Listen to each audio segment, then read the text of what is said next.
1, 2.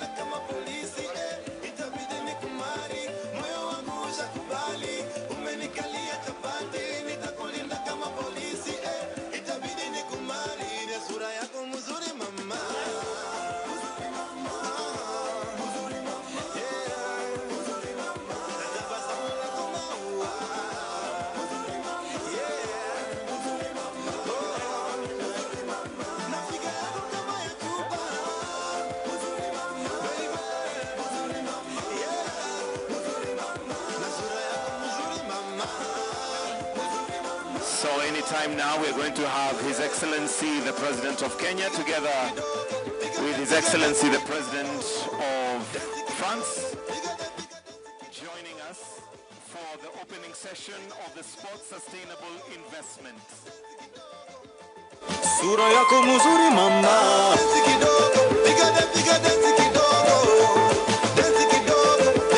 Let us all rise. All rise. All rise. A warm clap for our excellencies.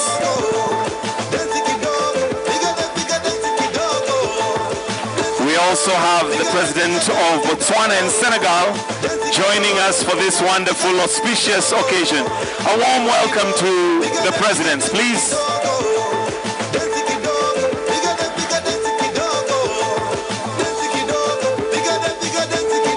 Wonderful.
Welcome, Your Excellencies.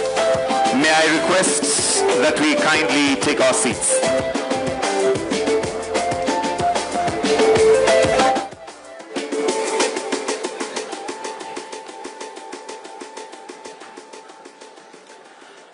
Your Excellencies, welcome to this session, the opening session for Sports Sustainable Investment. And at this point, Your Excellency,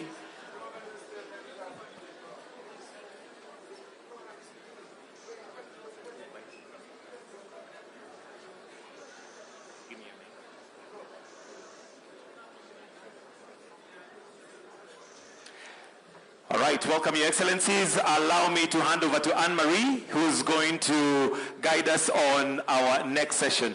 Let's give a round of applause to Anne-Marie. She's been doing a great job even as we had started earlier. Welcome. Thank you so much. I have a wonderful co-host here. Thank you very much, Mr. Gutonga. Well, we saw earlier how we were speeding. It was a mad race, and we unfortunately had to speed through some of our keynote speeches. And it's my pleasure and honor now to call back on the stage Mr. Mactar Diop, please, representing the World Bank Group.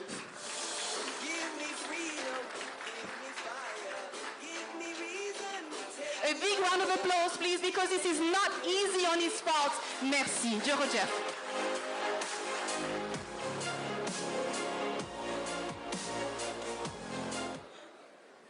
Bonjour, Monsieur le Président. Abari. Monsieur Sana. Asante Sana, Mr. President. It's a huge pleasure to be back in Kenya. For some of you who don't know, I lived in Kenya for 3 years.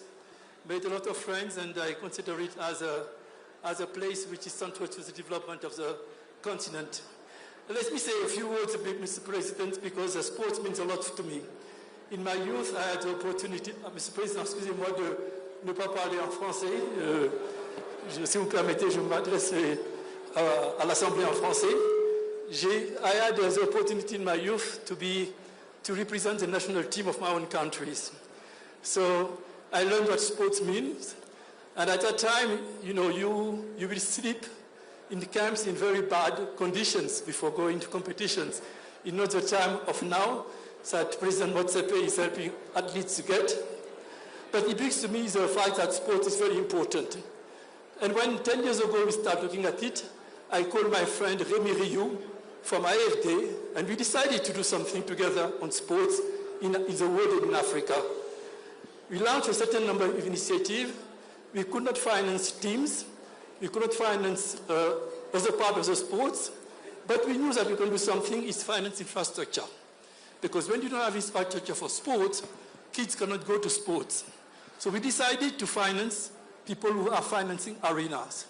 So we put with Helios Sports a fund, and Proparco and IFC funded this Helios fund. And today they're deploying this resource to invest in infrastructure in Africa. Then we looked at another company, Suma, who is in a Turkish company, and we give them a loan also to finance large arena in Africa. And today, Mr. President, I know that you have been working with that company, Zaria. We are financing them, and we'll be signing very soon a loan to that company to finance infrastructure. That says that there is an interest in sports, and we need to harness more resources and bring them to finance sports. Botswana has shown that their champion in track and field are today enlightening the world, and we can do more by bringing it to the youth. Mr. President, thank you for the support that France is bringing to the Youth Olympic. AFD has financed a lot of refurbishing of infrastructure in Africa, and it's very well received. Moving forward, what we would like to do, Mr. President, is to continue to finance those infrastructure in sports, small, medium, and large infrastructures. Secondly, we would like also to have a push on education and sports. When I was growing, the sports, what they call in French, USU, was very important. Today, when you look at the countries, the sports at school is very, very weak. And we need to do more to give opportunity to people to use sports to grow. The third element, Mr. President, is to use skills.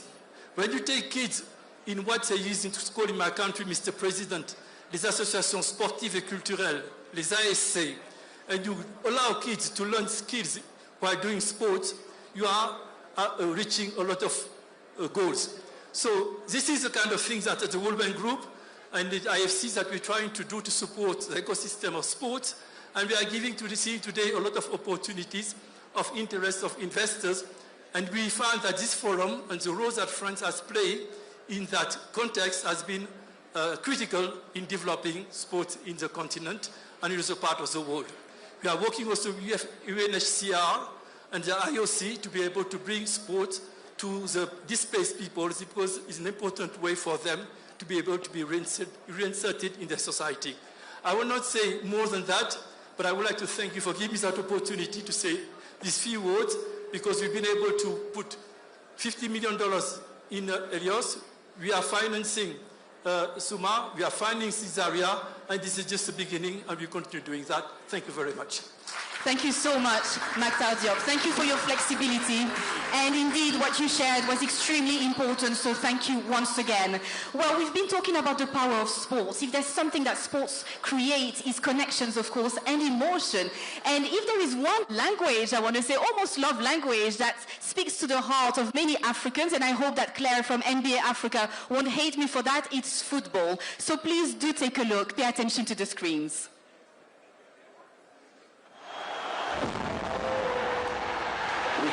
To dream big. We've got to aim high.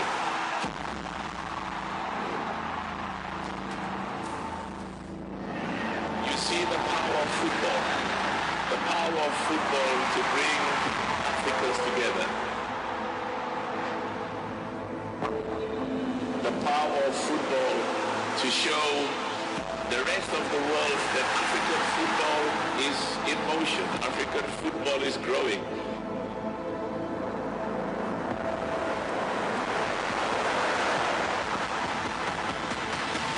And we are honored and privileged to be part of that revolution.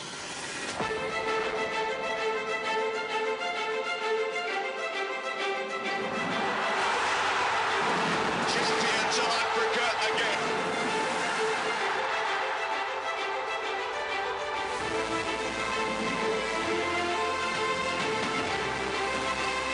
The pathway to $1 billion in African football. The requirements of African football can only be achieved when all of us work together. And well, to tell us more about what we've just seen, let's put our hands together to welcome now the President of the Confederation of African Football, Dr. Patrice Motsepe.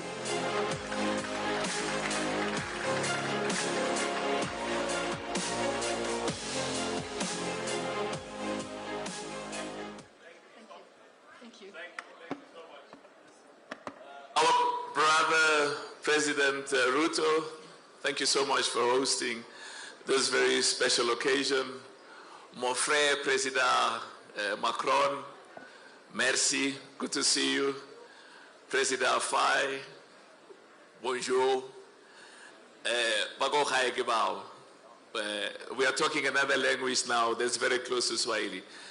Just a few points.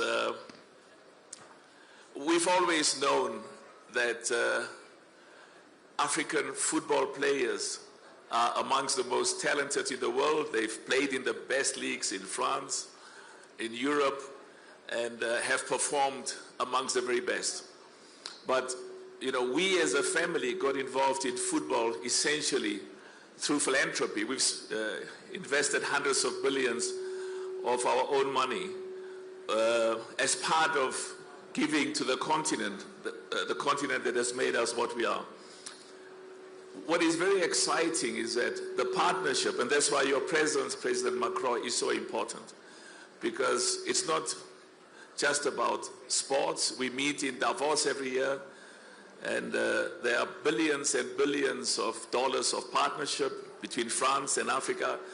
Your country has got some of the most outstanding business companies in the world, and that's why to partner with President Ruto, to partner with Africa in business, in trade and investment, enormously important.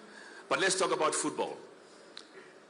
2.5 billion people watched the AFCON in Morocco. 6.2 billion digital views, which means billions of people worldwide were interacting and viewing what was going on in Morocco. 180 countries throughout the world were watching the AFCON in Morocco. The Moroccan economy benefited approximately $2 billion,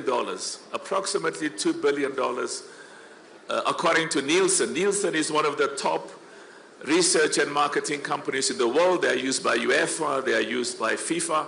We asked them to make a study. They found that the economy of Morocco benefited to the value of $2 billion for the month during the AFCON. Next year, President Ruto will be hosting the world. He will be hosting the world, and we are going to host in Kenya, in Tanzania, in Uganda, the most successful AFCON in the history of this competition. We expect that the enormous contribution of business, of sports, of football, to job creation, to provision of skills and expertise, but also to pride and bringing people together. We will all be here, and President Macron will be here. I'll see President Macron in America when France plays Senegal. And there's going to be, and my brother is sitting there, and you know, we are all brothers. So I remember in Qatar, President Faye, when Morocco made us very, very proud. Qualified for the semi-finals for the first time in the history of the competition, but we lost to France. And I was told, President Macron, that I shouldn't be so miserable because there are so many beautiful French Africans. French Africans. They are French, but they are from Africa. So they say it's the most beautiful partnership in sports as well as what we can do in trade and investment. Just one final issue. Football unites people. We have used football to bring people together from different races, from different religious backgrounds, as well as from different ethnic and tribal backgrounds. I know, right? It's scary. We've got big red numbers. Okay, so Just all I'm seconds. saying is that as I'm going to sit down, President Ruto, I'm told that when the cup comes next year, June, here, the Pamoja Cup, the AFCON Cup, Tanzania, Uganda, and Kenya have said the trophy will not leave Pamoja. So wish you all of the best. You all make us proud. Every single president from Botswana, president from Senegal, you are a dependable partner, President Macron, trustworthy partner, and President Ruto. Thank you so much. The future looks bright. Merci beaucoup. Merci beaucoup, Dr. Mutsepe. You actually put my language skill to shame. Merci beaucoup de votre contribution. Well, distinguished guests, excellencies, we've come to the final whistle, I want to say, of our journey today. Let's please all rise, put our hands together to welcome on stage our excellencies here today, please. A big round of applause for our presidents. Please come and join me on the stage. His Excellency William Ruto, President of the Republic of Kenya. His Excellency Emmanuel Macron, President of the French Republic. His Excellency Bassirou Diomaye Faye, President of the Republic of Senegal, and His Excellency Duma Boko, President of the Republic of Botswana. Thank you all. Thank you all. You may seat, please. And I really want us to take just a few seconds to realize what's happening on the stage. We have not one, not two, but 4 heads of state here on the stage, pledging to make sports and football a real engine for the development of our beautiful continent. So allow me to start with you, Excellence Président Faye. Permettez-moi de me tourner vers vous à présent. And to everyone in the audience, the next question and segment will be in French, please.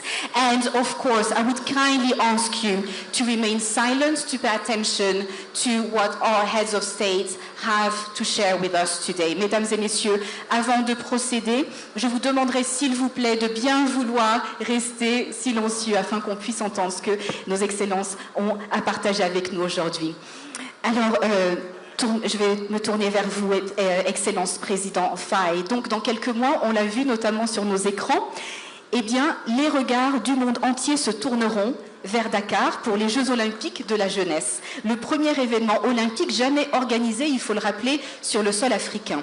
Alors, on a vu dans cette vidéo que le Sénégal se prépare, et il se prépare bien, mais j'aimerais l'entendre directement de vous, s'il vous plaît. Qu'est-ce que cela signifie pour tout jeune Africain, pas seulement pour un jeune Sénégalais, mais pour tous nos jeunes frères et sœurs qui sont à travers le monde et qui voient donc les anneaux olympiques qui vont se hisser au-dessus de Dakar. Et au-delà de l'événement, qu'est-ce qui restera? Quel héritage durable êtes-vous en train de construire? Merci beaucoup, madame. Je voudrais d'abord remercier le président Ruto pour son accueil et son hospitalité envers moi-même et ma délégation depuis notre arrivée. Le féliciter et féliciter le président Macron pour avoir initié ce panel autour du sport et du développement. Vous l'avez relevé, l'année 2026 a été pour le Sénégal une année spéciale. Nous l'avons quand même démarré avec un titre de champion d'Afrique. Que nous entendons.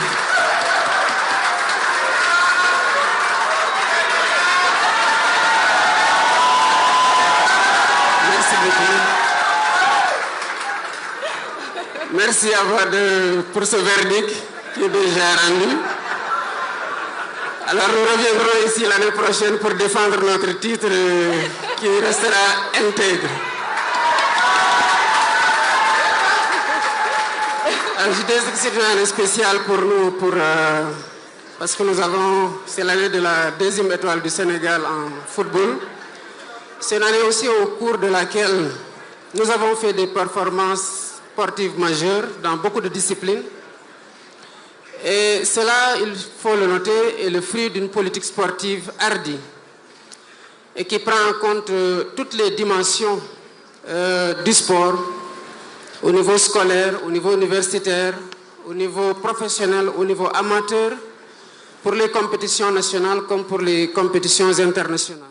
C'est une année aussi au cours de laquelle nous aurons l'honneur et le privilège d'accueillir les Jeux olympiques de la jeunesse. C'est une première sur le continent africain et le Sénégal sera honoré d'être le premier pays à abriter une compétition d'une telle envergure. Bien évidemment, nous mesurons l'espoir qui pèse sur le Sénégal en tant que pays africain qui doit organiser un événement majeur de cette dimension, mais qui doit aussi l'accueillir. Dans notre démarche, nous disons que c'est l'Afrique qui accueille, mais c'est Dakar qui célèbre. Alors cette compétition, nous la voulons comme un cadre de partage des valeurs de l'olympisme qui sont faites autour de la fraternité, de la tolérance et de la paix. Et c'est ce que nous voulons partager au-delà de l'aspect sportif avec le monde. Évidemment, en termes d'impact, la compétition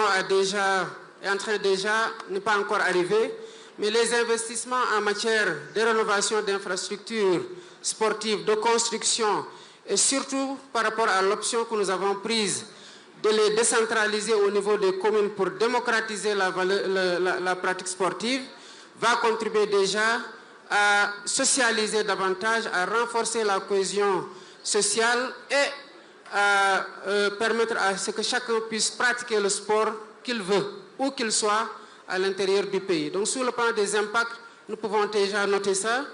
Et aujourd'hui, les chantiers qui sont en train d'être menés, quand on prend les ouvriers, on prend ceux qui ont en charge l'encadrement, c'est près de 132 000 personnes qui sont déjà mobilisées.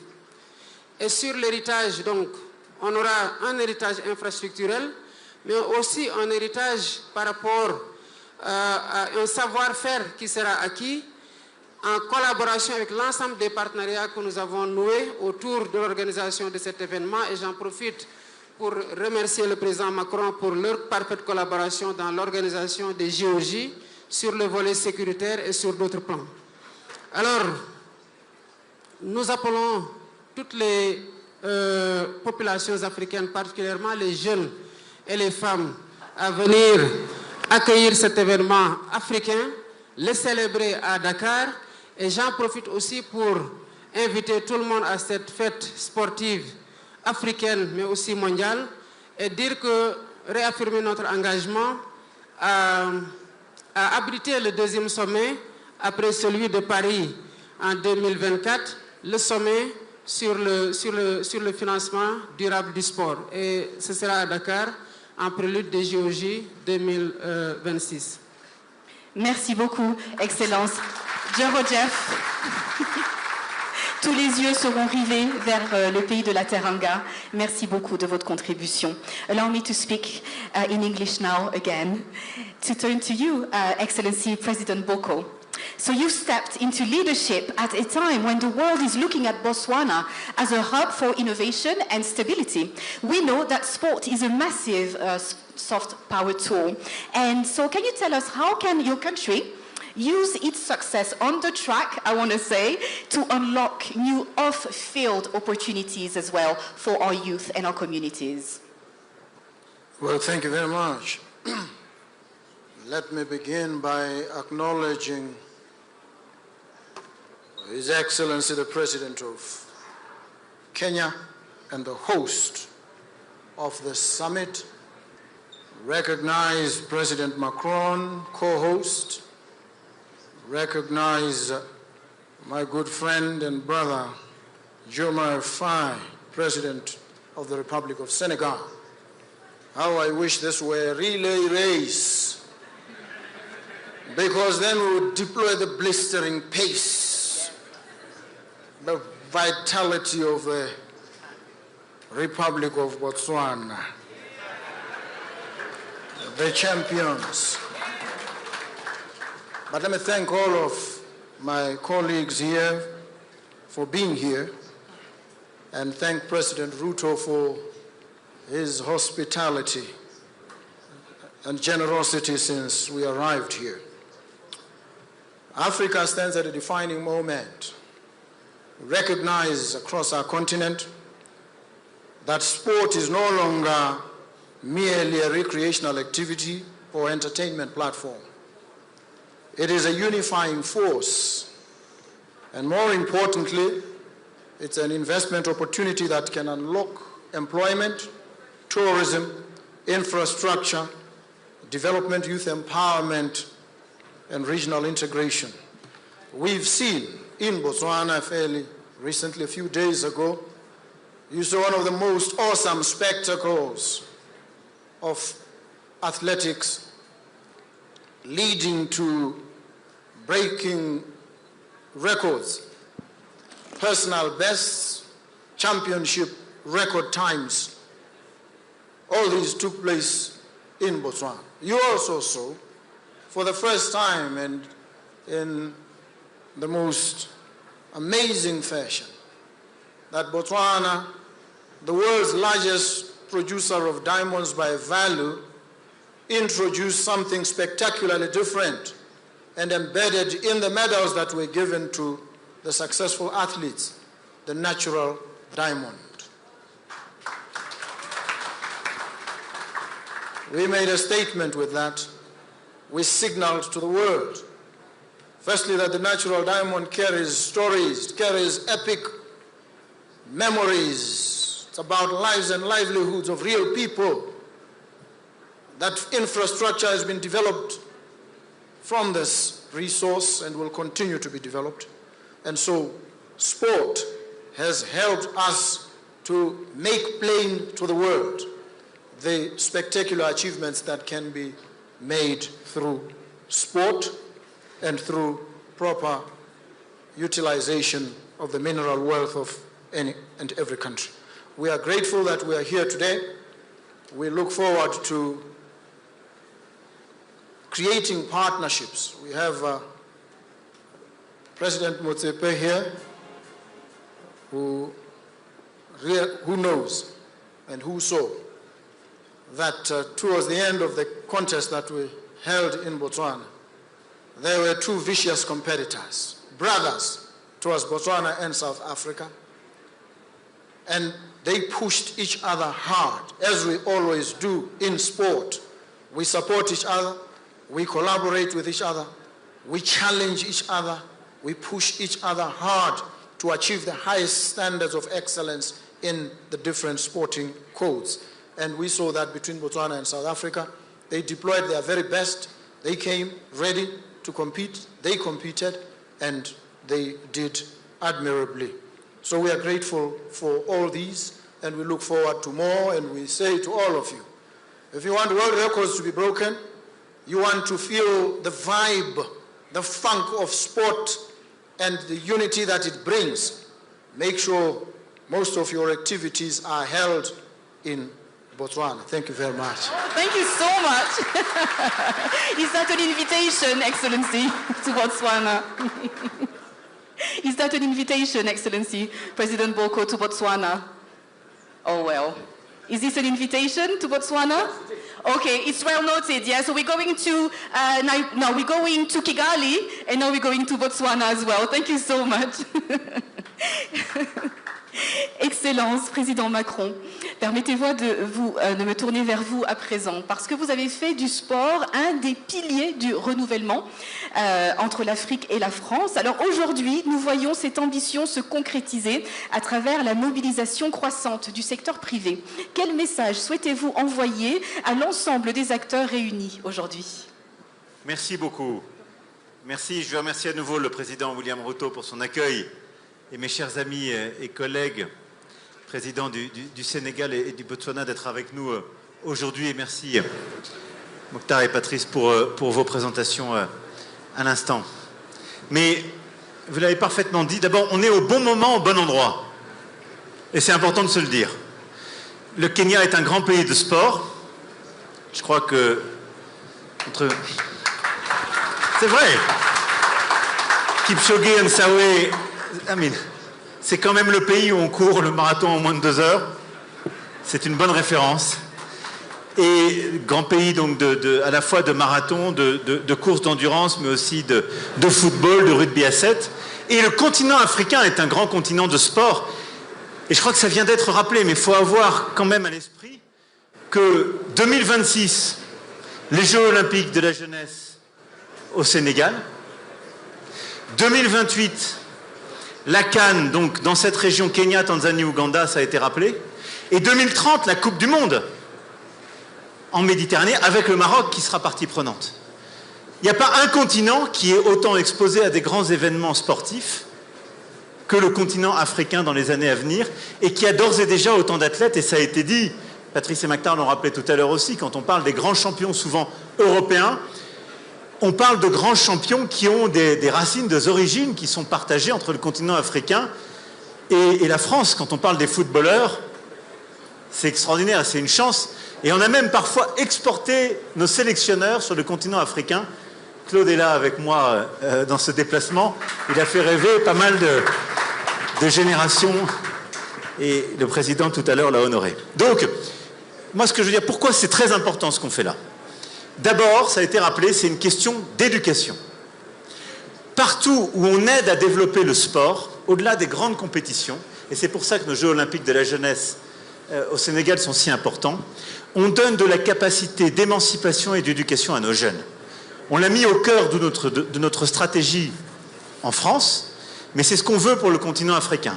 Parce qu'on apprend à des jeunes les règles, la discipline d'un sport, on leur apprend à être ensemble, on leur donne de la confiance en eux, parce qu'on leur permet justement d'exploiter des talents. Un jeune qui est super bon en marathon ou en course, c'est des talents qui vont être reconnus. Il n'a pas forcément les mêmes talents sur le plan académique, mais ça élargit justement les choses, ça permet de reconnaître ses capacités, et nos universités après le reconnaissent. Et ça permet d'attirer beaucoup de jeunes qui s'écartaient de l'école vers l'école, puis des emplois.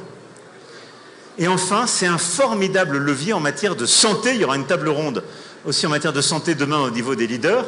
C'est-à-dire, c'est la meilleure politique de prévention, le sport. Et aujourd'hui, un des fléaux, plutôt dans les pays les plus riches, qui rôdent, mais c'est vrai aussi dans plusieurs pays d'Africains, en raison des modalités de nutrition, un des fléaux pour nos ados et nos jeunes adultes, c'est l'obésité. La meilleure prévention, ce n'est pas l'industrie pharmaceutique qui la donne, c'est le sport. Donc première chose, sport et jeunesse. Et c'est une politique d'investissement dont les retombées positives pour nos pays, nos sociétés sont énormes. La deuxième chose, c'est une politique d'infrastructure. Et ça a été très bien rappelé, c'est que si on veut développer le sport, au-delà de tout ce qui a été dit, il faut des infrastructures, et donc c'est une politique de développement. On était ce matin, on parlait d'intelligence artificielle. Hier, on était avec le président, on parlait d'énergie, de transport. Le sport, pareil, c'est un domaine d'investissement en termes d'infrastructure. On ne peut pas réussir en sport, Martin l'a rappelé, s'il n'y a pas des terrains de basket, même de basket à 3, s'il n'y a pas un minimum de pistes d'athlétisme, s'il n'y a pas des terrains de foot, s'il n'y a pas des terrains de rugby. Et donc, c'est un formidable levier d'investissement pour le continent africain et ses partenaires, parce qu'il y a besoin de ces investissements-là et de le faire avec les grandes fédérations. Et donc, en effet, on a lancé, Macta l'a appelé il y a quelques années avec l'Agence française de développement, l'AFD, une grande politique d'investissement sportif. On a eu plus de 400 projets qui ont été développés par l'AFD dans 50 pays. On a notre nouveau patron de l'AFD qui est là à nos côtés, monsieur le courtier, et on le remercie.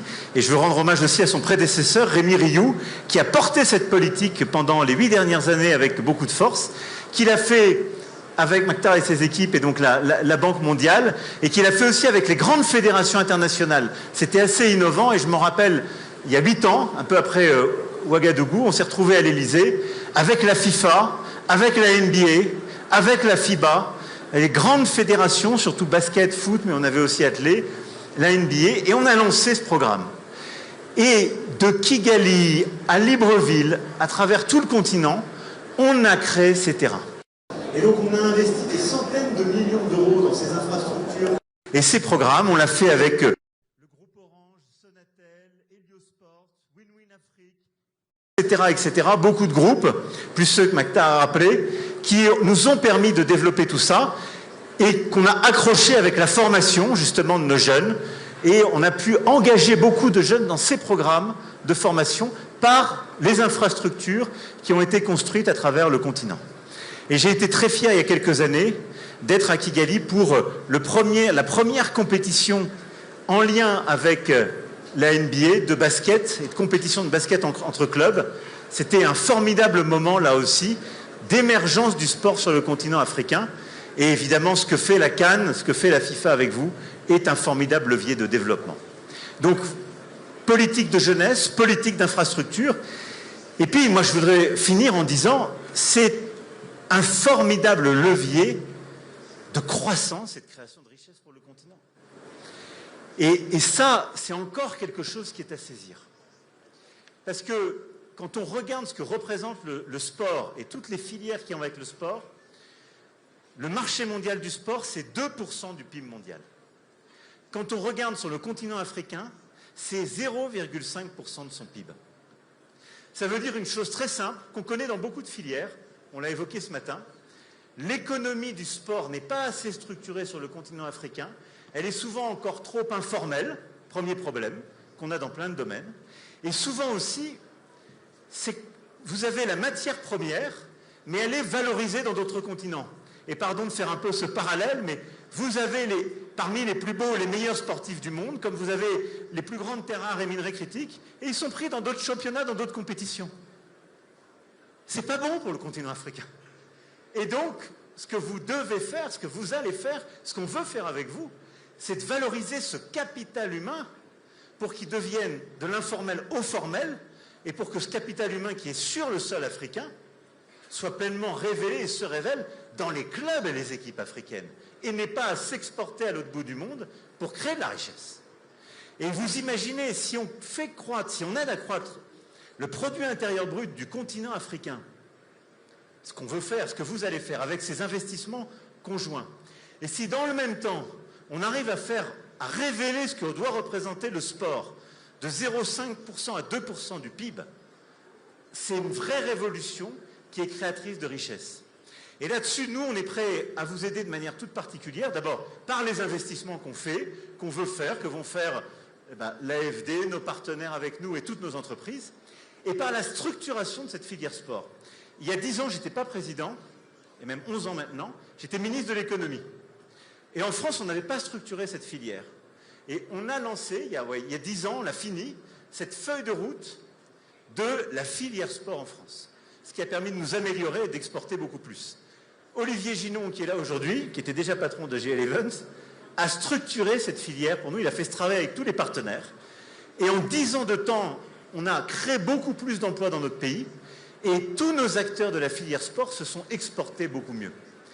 Ce qu'on veut, au fond, faire, c'est faire un transfert d'expertise et se dire, on est prêt à vous dire comment on a fait pour vous aider à le faire. On a commencé les discussions avec le Sénégal, président, et je sais que ça a bien avancé. Donc, si on peut aider le Sénégal comme laboratoire, je connais mon frère William Ruto, il va me dire tout de suite si je dis avec le Sénégal, nous on veut le faire avec le Kenya. Et j'ai un autre frère là, le président Boko, qui va me dire chiche, on le fait aussi avec le Botswana.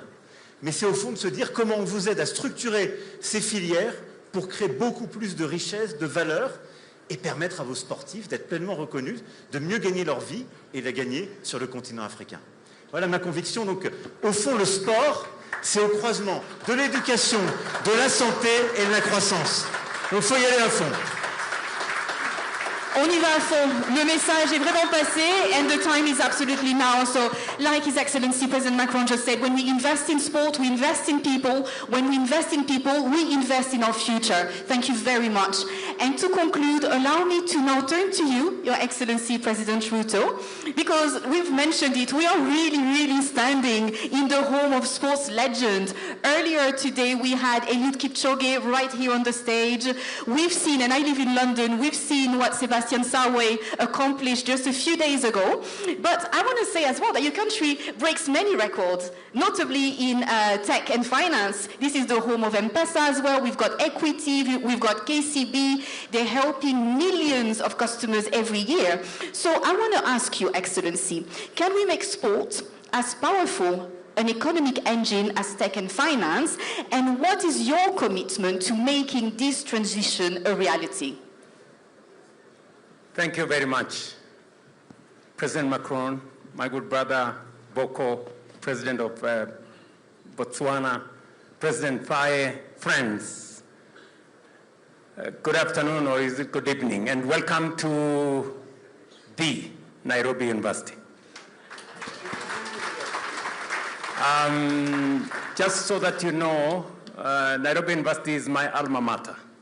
I came here first day, 14th of July 1987. I stepped in those grounds there and registered myself as a student here. I have been a student ever since. I did my undergrad here, I did my postgraduate here, I did my PhD here, and therefore this is home. So welcome home to all of you who are coming here. Secondly, I had Mokhtar. He said he played for his country. Mokhtar, I didn't make it to play for my country, but I was in the of Nairobi University. So I tried. But I am greatly honored to join you for this very important dialogue on the commercialization of sports and its growing to drive economic transformation, innovation, and opportunity across our continent, not just in Kenya. Africa today is the youngest continent on earth. More than 1 billion Africans are below the age of 35. That is not simply a statistic. It is a historic opportunity. An opportunity to build one of the world's most dynamic sports economies. And I'm happy that we are discussing sports and money and economies.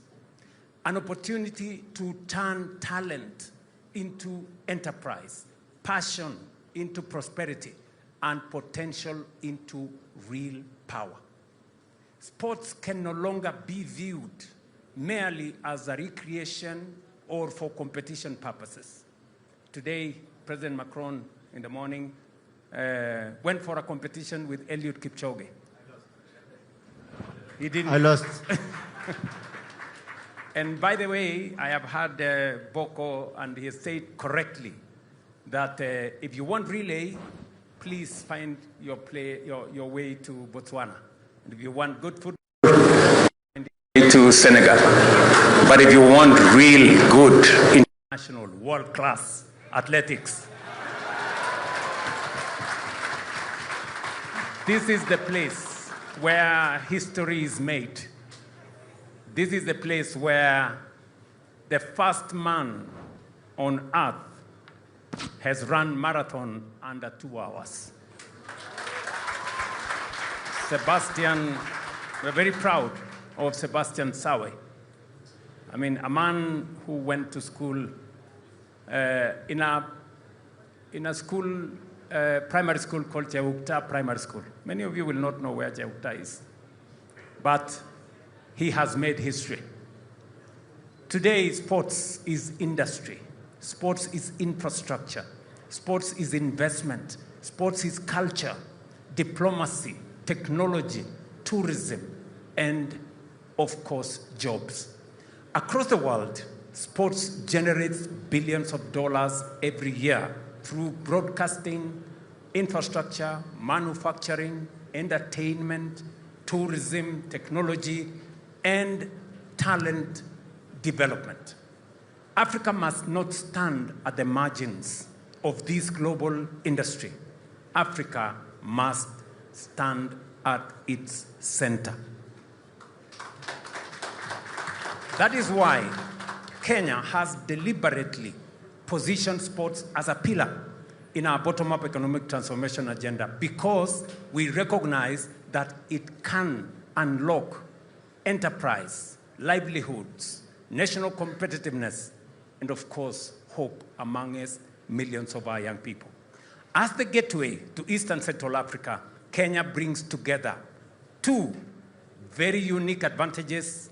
Number one, our globally celebrated identity as the home of champions. And I say that. And our internationally recognized high-altitude training environment, which continues to attract elite athletes and institutions from around the world. If you go to my hometown in Eldoret, you will find everybody running from every part of the world, but they never beat Kenyans. This advantage is strengthened by something even more powerful: a youthful, innovative, digitally connected generation that is positioning Kenya not only as a global talent incubator, but as an emerging hub for sports media, technology, wellness, tourism, entertainment, and high-performance industries. The home of M-Pesa is right here. We were told earlier today that 1.2 billion people in this continent and abroad use mobile money transfer. Invented where? In Kenya. From our experience, Africa's future lies in building integrated sports ecosystems supported by harmonized priorities and policies, private sector participation, regional partnerships, and sustainable financing. That's why my good friend Macron here comes through as a partner. The time has come not only to produce talent, but to build African-owned sports economies that create African prosperity. Across Africa, governments are increasingly recognizing that sports infrastructure must serve purposes beyond ceremonial use. A stadium, for example, cannot remain idle 6 days a week. An arena cannot survive on applause alone once in a while. A modern sports infrastructure must function as an integrated commercial ecosystem, bringing together sports, hospitality, retail, media production, conferencing, recreation, and digital broadcasting, while generating revenue, attracting investment, creating jobs, and stimulating economies. It has to be an ecosystem. In Kenya, that future is already taking shape here in East Africa. In preparations for AFCON 2027, and you've heard President Motsepe say this, Kenya, Uganda, and Tanzania, under the Pamoja Partnership, are making transformative investments in sports infrastructure. Right here in Nairobi, we are developing the Talanta Sports City, not stadium, city, anchored by the world-class Raila Odinga Sports Stadium, alongside state-of-the-art training facilities, hospitality, infrastructure, commercial spaces, including media production centers and smart mobility systems. And aside from this, we are also upgrading 2 other stadia, Kasarani and Nyayo International Stadium, while constructing county stadia, regional academies, and high-performance training centers across the country. My good friend Motsepe came to sign off on some of our infrastructure projects that we are developing to facilitate the hosting of AFCON. And apart from these three I have mentioned, we are building another 27 stadia across Kenya. And when I say stadia, I'm not talking about a running track. I am talking about a whole ecosystem. One that has entertainment joints, one that has recreational facility, one that has film studio, one that has creative economy spaces, one that has a whole ecosystem, ICT hubs, G2Me labs, where young people can access digital jobs. So we are building a whole ecosystem around sports because our ambition is not simply to host tournaments. Our ambition is to build an ecosystem. We are also positioning Nairobi as one of Africa's leading creative and entertainment capitals through investment in audiovisual infrastructure, film incentives, digital monetization systems, affordable creative studios, and partnerships that cement and connect African creatives to global markets.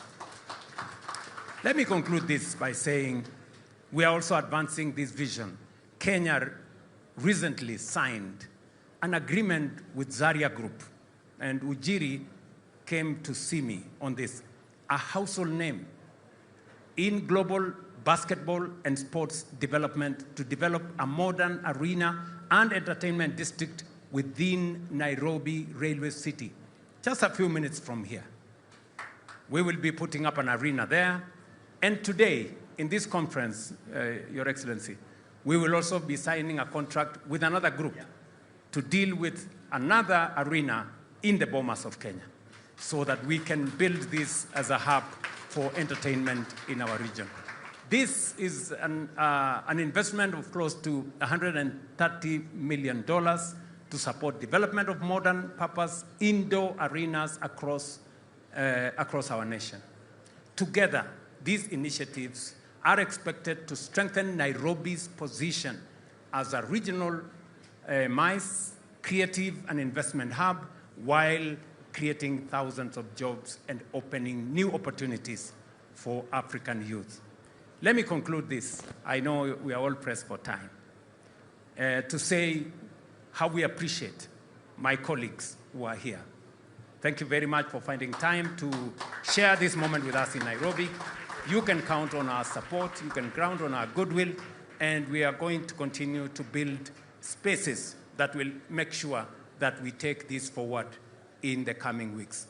I was very impressed to see the numbers that Mosepe said. 2.5 billion people watched AFCON in Morocco. Did you mean Morocco or Kenya? So what do you estimate Kenya to be? So we are waiting. 6.9, 6.1 billion, 4.2 billion, digital followers. So we are looking forward to that next year, right here in Nairobi, as we share the moment with our sister countries, Tanzania and Uganda. Thank you very much.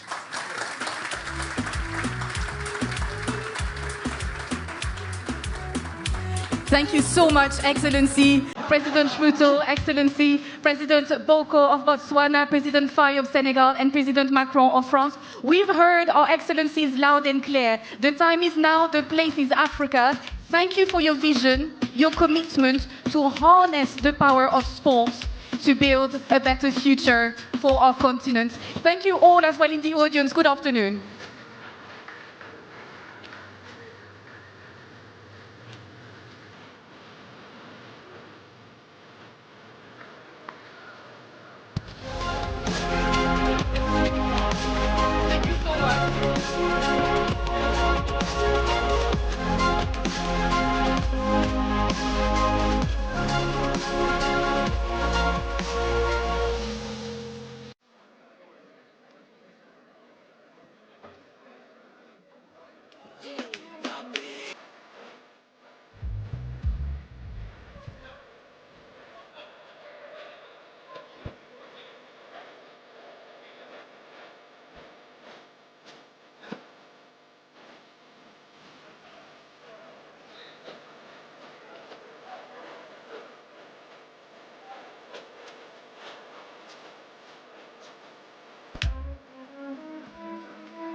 Yeah.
Hello, yes,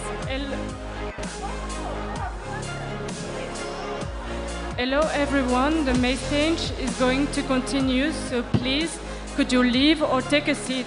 Thank you. The main stage is going to continue, could you please take a seat or leave? Thank you. The main stage is going to continue, please take a seat or leave the space. Ok. C'est pas grave, on va faire ça. Attends, il y a mon portable.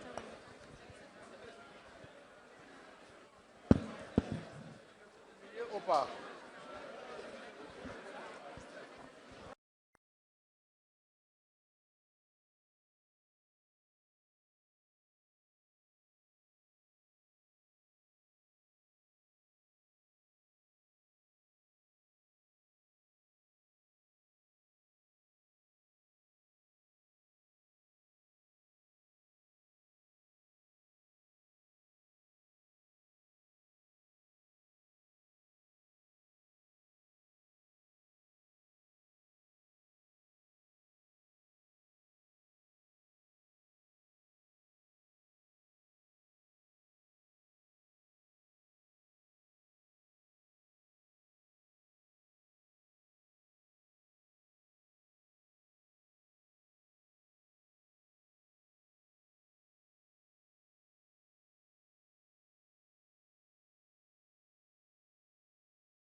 Attention, mettez-vous en dehors la prochaine fois. Ouais. Okay, we are having the boys to Your Excellencies. Yes, the boys are coming. Yes, there's 5 kilometers. The boys too are coming.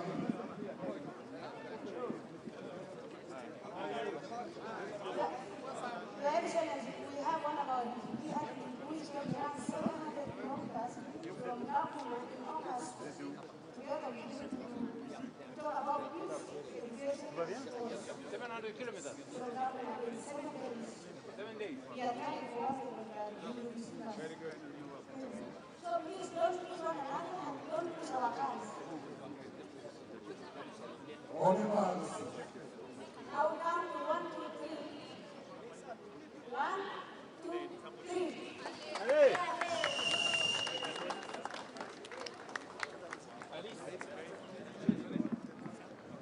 All right, Your Excellencies, we are moving to the basketball court, Your Excellencies, where our coaches, our players will demonstrate to you several drills. Your Excellencies, you will also be handing over awards to the different winners in the boys and the girls categories. Ladies and gentlemen, we have our presidents here going to the football court. And the football court has one former professional basketball player, that is Ahmed Tawfiq, who is here with us. We also have Nairobi City Thunder players. Those, of course, are the champions of the Kenyan Premier League, who are right here to welcome you, Excellency. We also have the CEO of NBA Africa, that is Claire Akamanzi. We also have the NBA Africa Country Director, Michael Finley. We also have some of our top basketball players, including Emmanuel Macron Kenya, Iran, Your Excellency, you say hello to Ahmed Tawfiq. He's a former It's a pleasure to meet you. professional player from Benin. Ça va très bien. Ouais, je suis content là, je ne lâche pas, comme vous voyez, M. le Président. On reste dedans. Et merci pour ce que vous faites pour la jeunesse. Merci de croire aux gens comme moi. On est plus à travers l'Afrique. Et on va continuer à se battre pour la jeunesse et pour les rapports entre nos deux continents. Franchement, merci beaucoup, M. le Président. Thank you. Thank you very much. Thank you very much. At this juncture, we'd like to request for someone around the basketball court so the Excellencies can be able to see a drill by our teams, coaches, bring your players, of course, here. And of course, I will allow the country director of NBA Africa, Michael Finley, right here, of course, to engage. This is the CEO of NBA Africa, Claire Akamanzi, and the country director of NBA Africa, Michael Finley. Our teams, of course, who are here to do the drills. Kindly clear the court. Let's clear the court. And the teams, of course, for the basketball to come over. It is your time to shine. We have the Excellencies here. You never know. President Macron, President William Ruto, and President Diomaye Faye might want to play basketball. You just never know. Your Excellency. All right.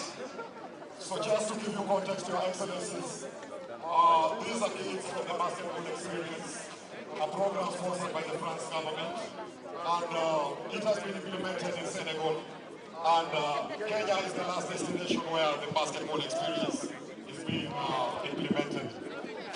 All right, Your President, Excellencies, we have drills that you'll be able to watch from our young boys and girls who have benefited from the basketball experience program, a program, of course, that has been supported by the French Development Agency, that is AFD, and also NBA Africa, and implemented by the Kenya Red Cross. Your Excellencies, those are layups. And Your Excellencies, these boys and girls already played several matches, and it will be our humble request, we'll be awarding the winners in the boys and the different categories. They'll be happy, of course, to receive that trophy from you. Those trophies and medals will make their way here. And just to give context to Your Excellencies, the basketball experience has been supported by the French government in partnership with the NBA. It has been implemented in Senegal. Kenya is the last destination, and the government of Kenya has been very instrumental in making it successful. Many kids have benefited, those living with disabilities. There are many courts that have been upgraded and many lives that have been changed. So in Kenya we say, Asante sana, merci beaucoup. And Your Excellency also, these players, we have also those who have hearing impairments who are being included in these teams. So there is an inclusion component under the basketball experience where those with hearing impairment, physical impairment, and visual impairment are given an opportunity to play basketball. And that's why, of course, that relationship, NBA Africa, the French Development Agency, through the implementation of the Kenya Red Cross, they get an opportunity to play this game. Recently, Your Excellency, you are aware, at the Isinya School of the Deaf in Kajiado County, recently through the PS, Jacob Fikirini, they launched that program whereby this visually impaired and physically impaired are given an opportunity to play this game. So thank you, of course, to France for this kind of collaboration. Right now, I know Your Excellencies would like to play basketball, but we'll request at this time to call the winners. Blue team in the girls category have won gold, and of course we'll request that particular trophy or that presentation of the award. Blue team, girls, have received gold after winning their matches that were played right here at the University of Nairobi. As you can see, they are very excited. Blue team in the girls category as we bring the trophy. And as the blue team comes,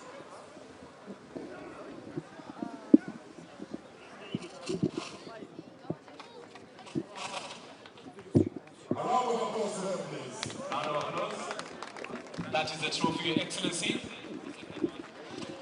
The orange team, team number in the boys category, has won. It's the girls team.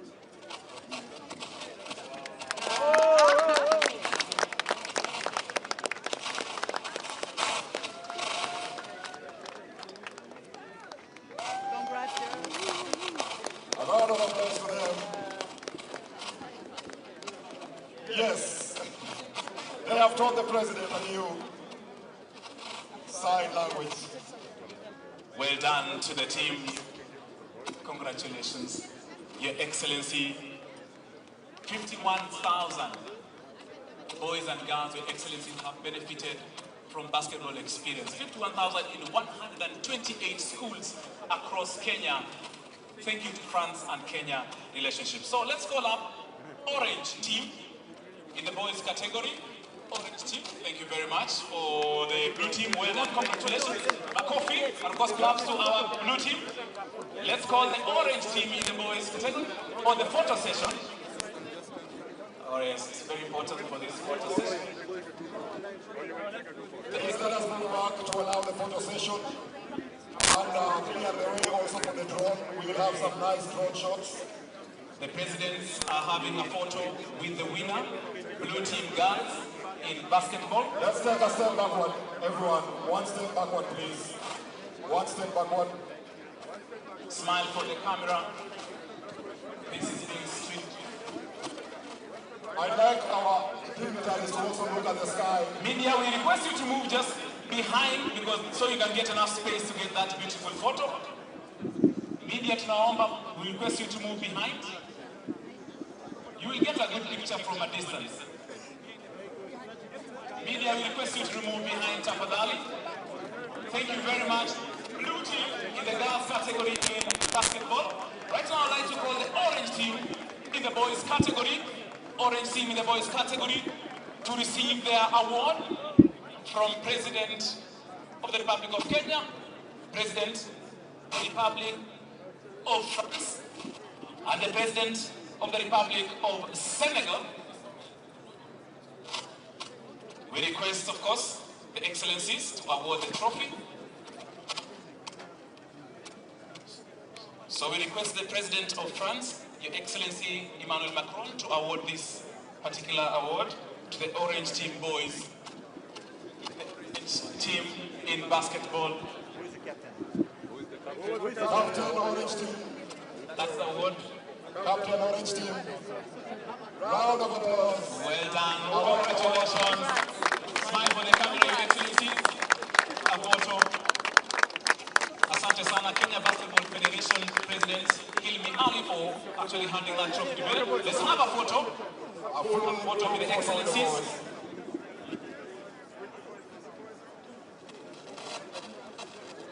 Okay, media, one step behind. All right.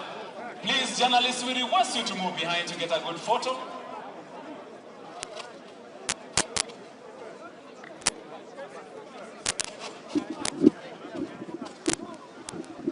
All right. We are happy. The Secretary General of Kenya Basketball Federation, together with the President, are here with the Excellencies, with the boys winners, that is the Orange Team here at the Africa Forward Summit 2026 sports demonstrations. Smile for the camera is very important for us.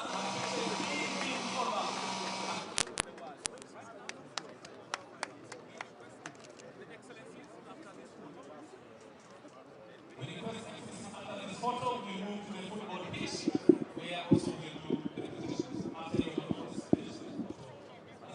Let's get to the football pitch. Thank you very much. Thank you very much. Let's move to the football pitch.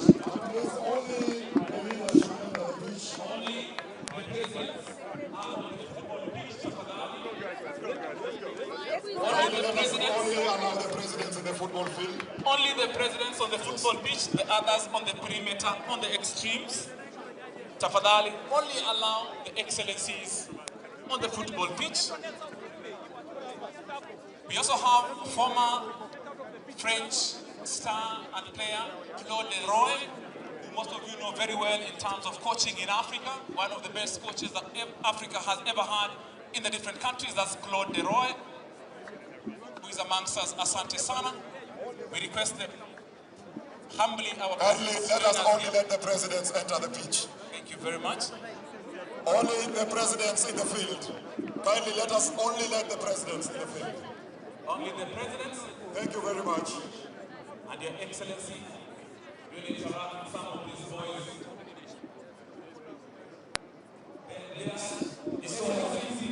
For those who don't know, the president of France really loves football, and he would want to showcase their skills. There we go. A round of applause. Kenya taking the football, passing to France, France passing to Senegal, Senegal wondering where the ball is going. That's a good touch by President William Ruto, a good touch there, of course, moving left.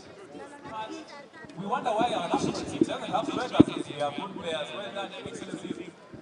Those on the track, please clear as the cross country are coming back. Asante sana. Those on the track, please clear the track too. The cross country are arriving. Presidents, remember, of course, we had different teams. Teams from Football Mass, Alive and Kicking, International French School, and Gaza Sports and Development Center. Your Excellencies, they play different games, and we have winners. The winners, of course, Your Excellencies, will be able to award trophies, and of course, we take that with them.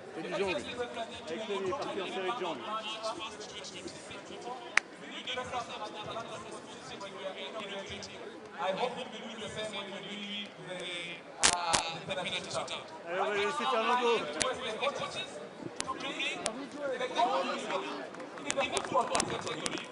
Football mass team B.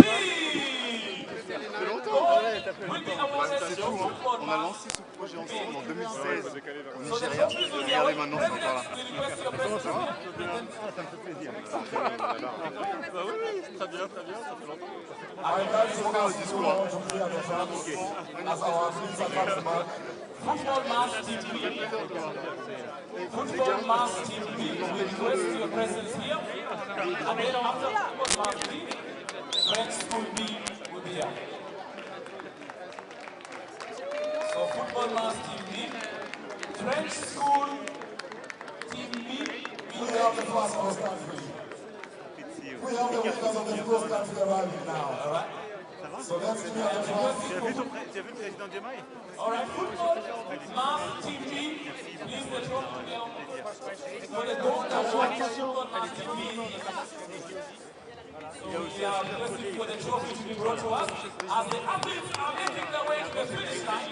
We actually have the first part of issue of the ride, but we will finish with football and then award this football. Okay, we will start with the French. Attention, il y a des athlètes qui arrivent là. So, President, please award the silver. I'd like to request the President. C'est top. Là, c'est l'arrivée des... Il y a des athlètes qui arrivent là.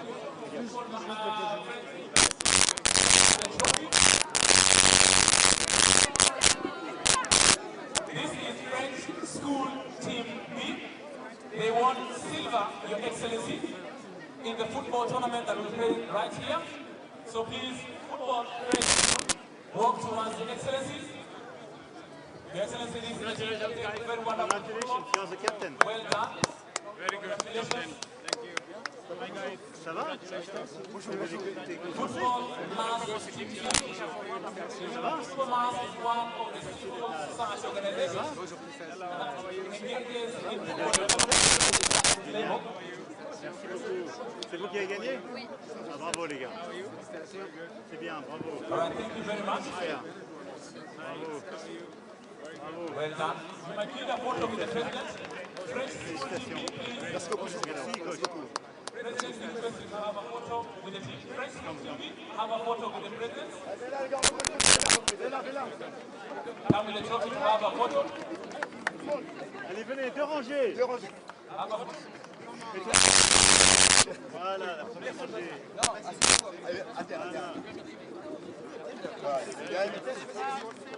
Alright, let's have that photo then. Camera people to have their moment. And we request our VIPs also to have their seats as we wait for the athletic sequence of this particular. Regarde, faut danser quand même. This is the silver award. Merci.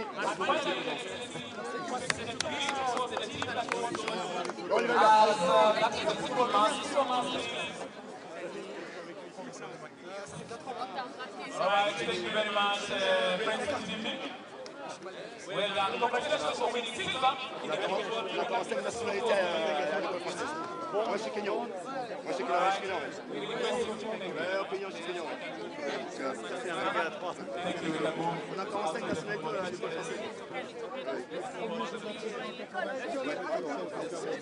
française. Asante sana. Congratulations for winning silver. Your Excellencies, I'm requested to say that I want to take a photo with the team that won gold in this particular competition, and that is Football Mass. Please come, and please, Football Mass, come and say hello to the President. After then we take a photo. You won. We are waiting for that gold trophy wherever it is. If it comes or not, we shall have a photo session. Please, congratulations, Excellencies. The trophy. This is a football mass, Your Excellency. These are the teams that won this particular tournament.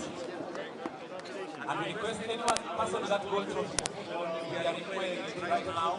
Yeah, Well done. Now you can stand in front of the Excellencies. Stand in front of the Excellencies and take a photo.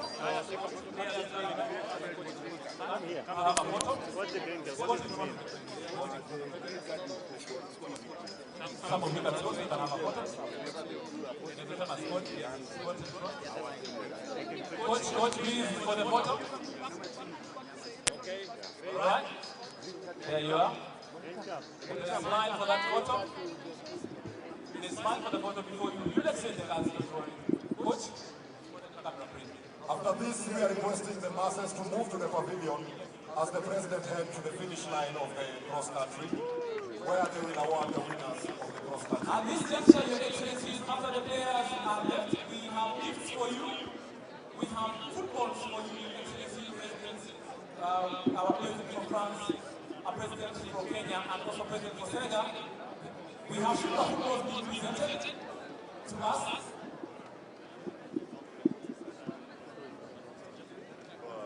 Your Excellencies,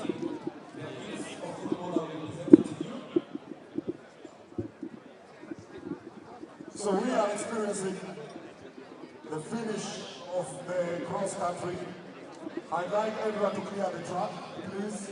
Those walking on the track, they are please still arriving. Yeah, the VIPs to please get clear the track.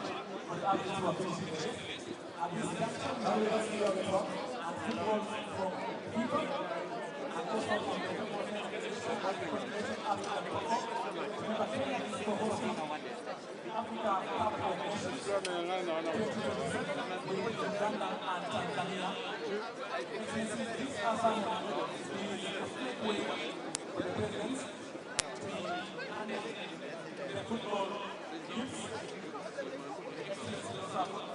Football that will be used during the African Cup of Nations that Kenya is hosting that huge spectacle. Thank you so much, President of France. Thank you very much, President of the Republic of Senegal. Presidents have been given the sign and receiving the text. Asante sana. Straight to back to Kenya and the 18th capital today. As they receive the sign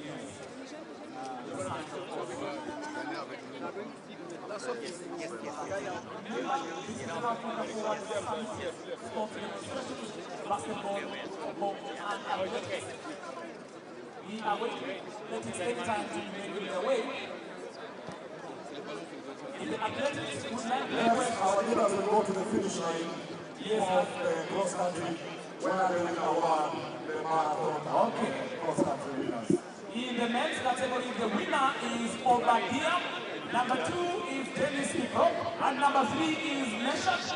Your Excellency, be ready to award them their prizes.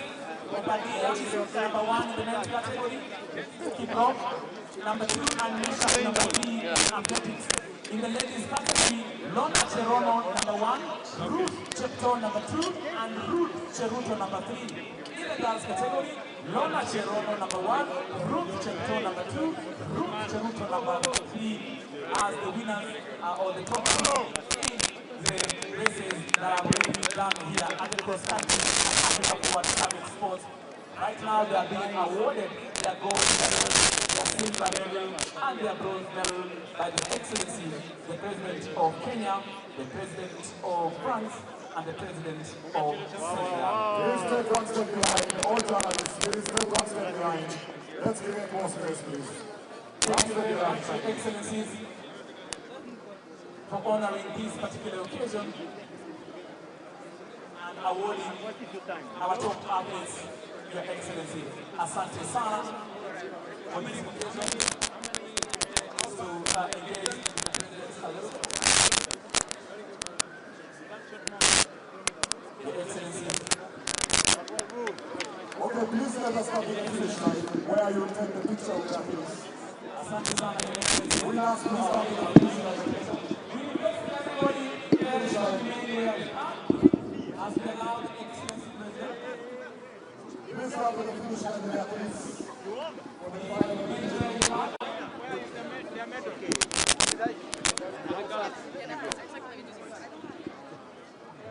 we are awarding the ladies the guards for the winners in the ladies category. We are waiting for the medals for the ladies. They should be here. The presidents are engaging with them, talking to them.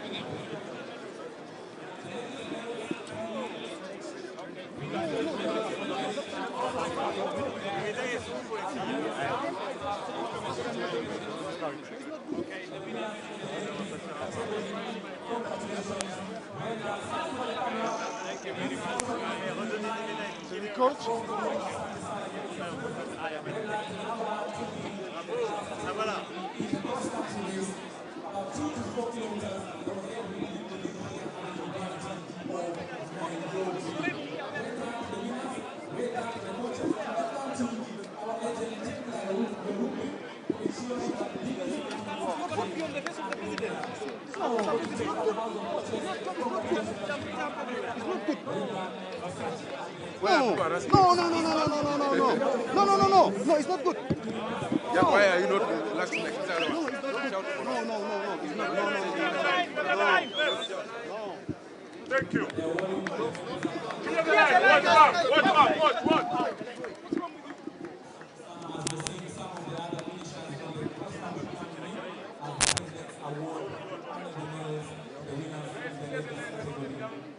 Our legend, Ruto, well done for nurturing and growing this talent. Congratulations and well done. That's a photo for many years. And you post the put it like a portrait. Somewhere. Asante sana. Thank you, President. President William Ruto, thank you, President France, Macron, thank you, President of Senegal, Diomaye Faye, for the award. You are welcome. Athletes for men and women's category. Right now, we request as they are given their trophies.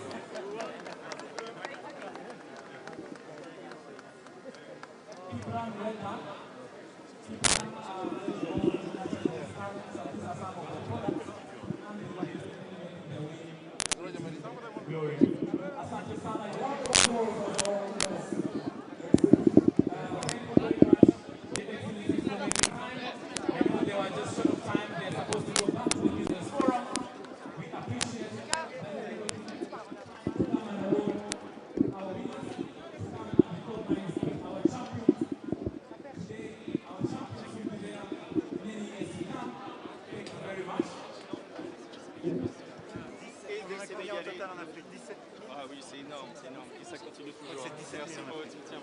So on behalf of the Congress and Vegas, destinations before they move on to the main event.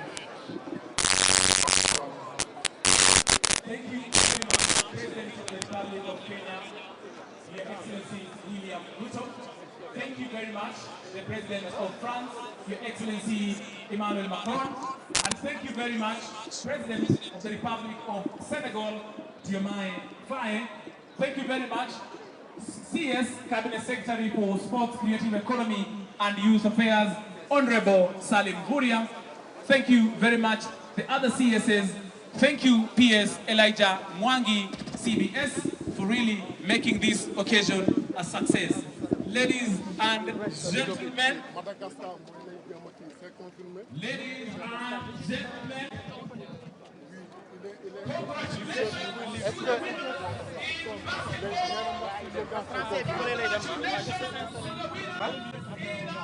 No, if they leave, we'll leave. Congratulations to the winners in football.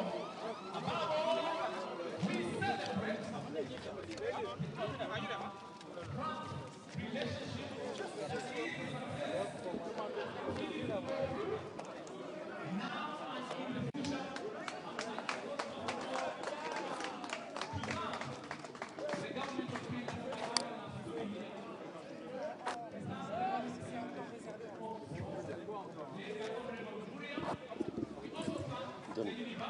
Mort, non ça va. Ouais, mais là, c'était un photographe avec un mec d'une délégation.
Your Excellencies, welcome to the closing of the official closing ceremony of the Business Forum, where we've had quite a number of engagements, and they will continue.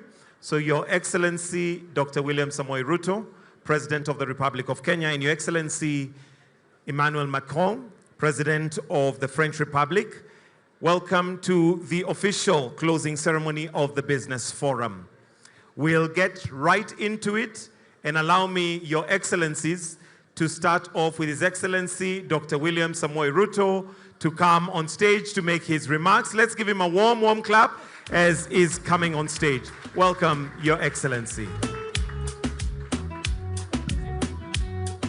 Thank you.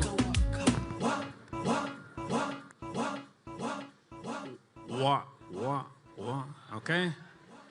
Your Excellency, my good brother, Emmanuel Macron, President of the Republic of France and co-chair of the Africa Forward Summit 2026.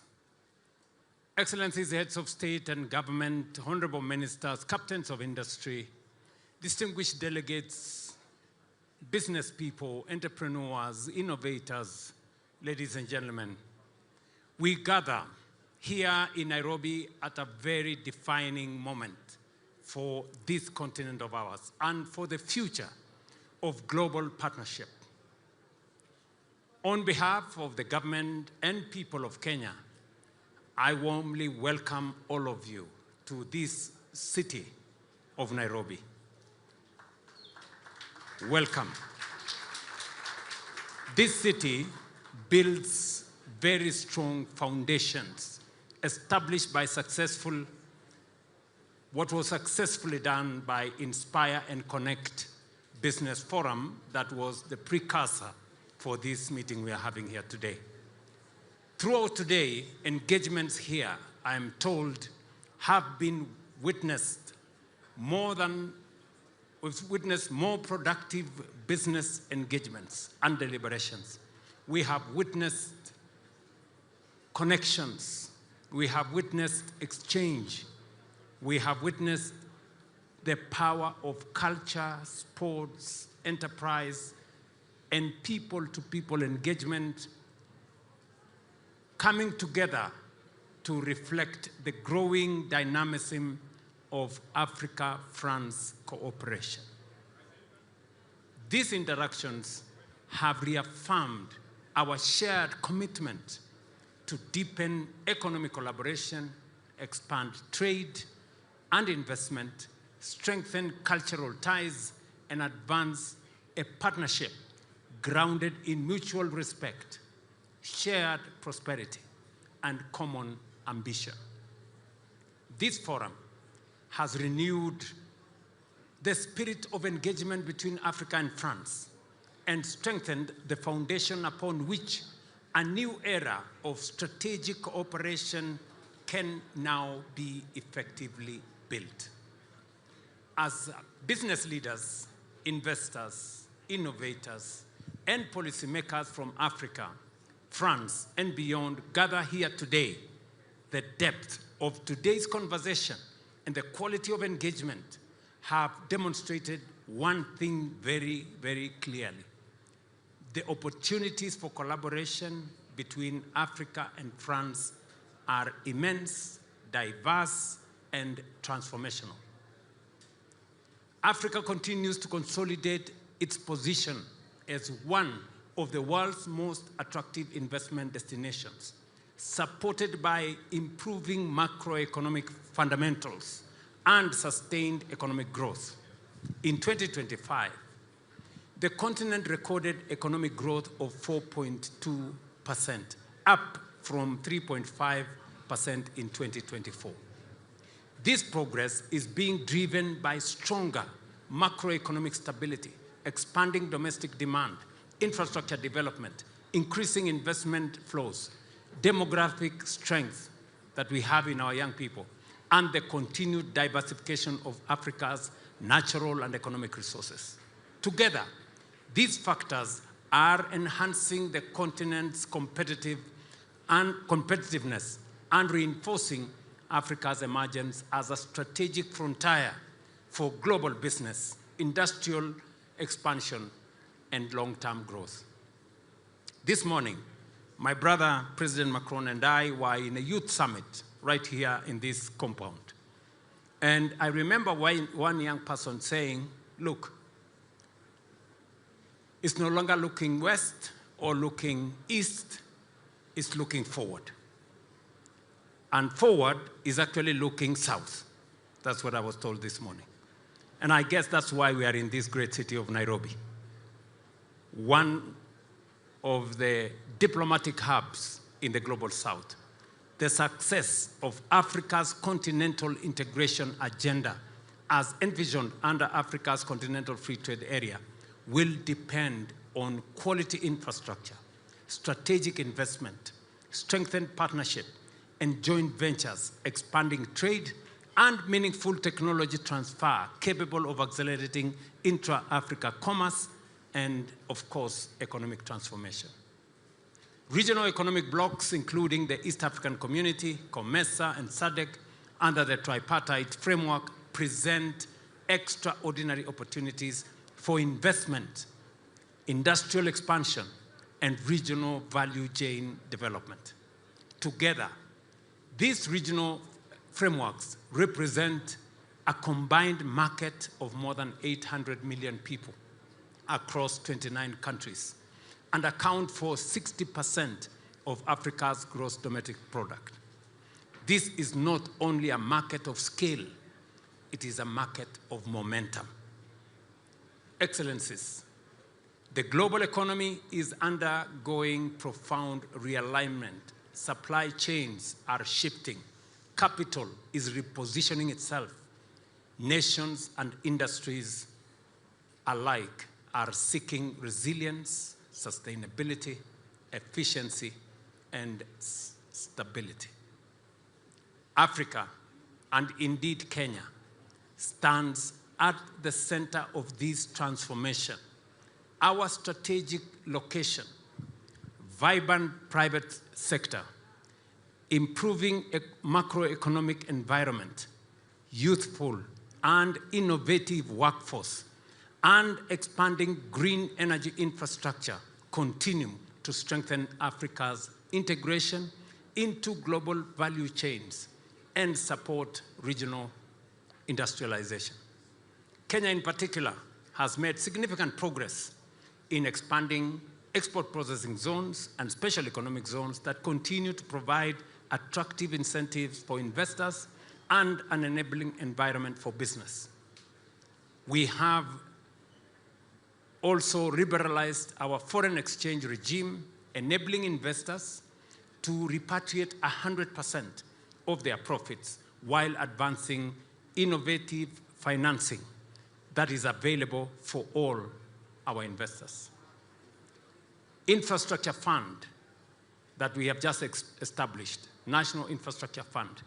And I was having a conversation with President Macron on how we are going to raise resources in our continent. We have discussed, we will be having a serious meeting tomorrow on matters to do with international financial architecture.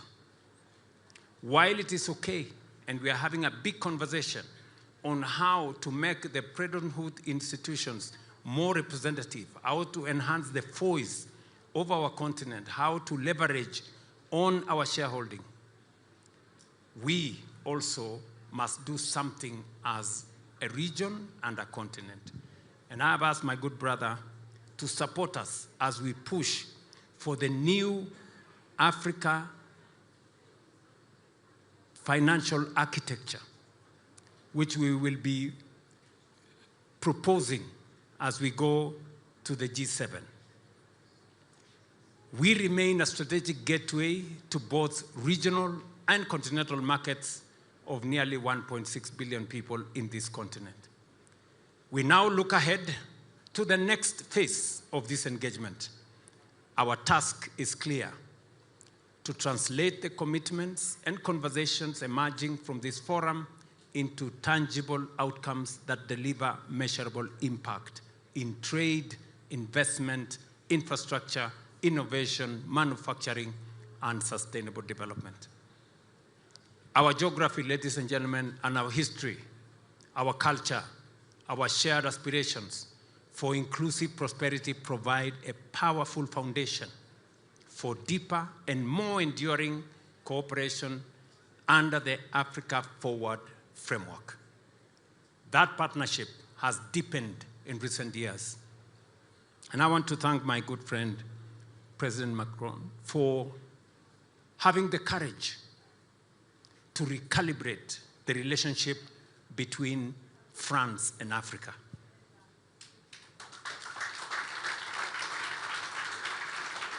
You know, and I want to tell President Macron that what you have done is the right thing to recalibrate our relationship.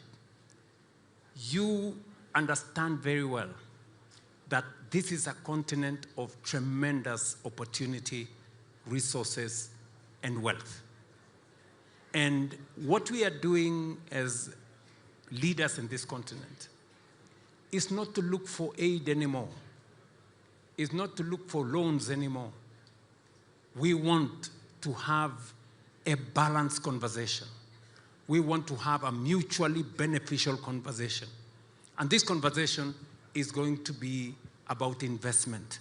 We have ideas, we have resources, we have assets, we have our human resource, and we are ready to engage in a manner that is beneficial to France and is beneficial to us.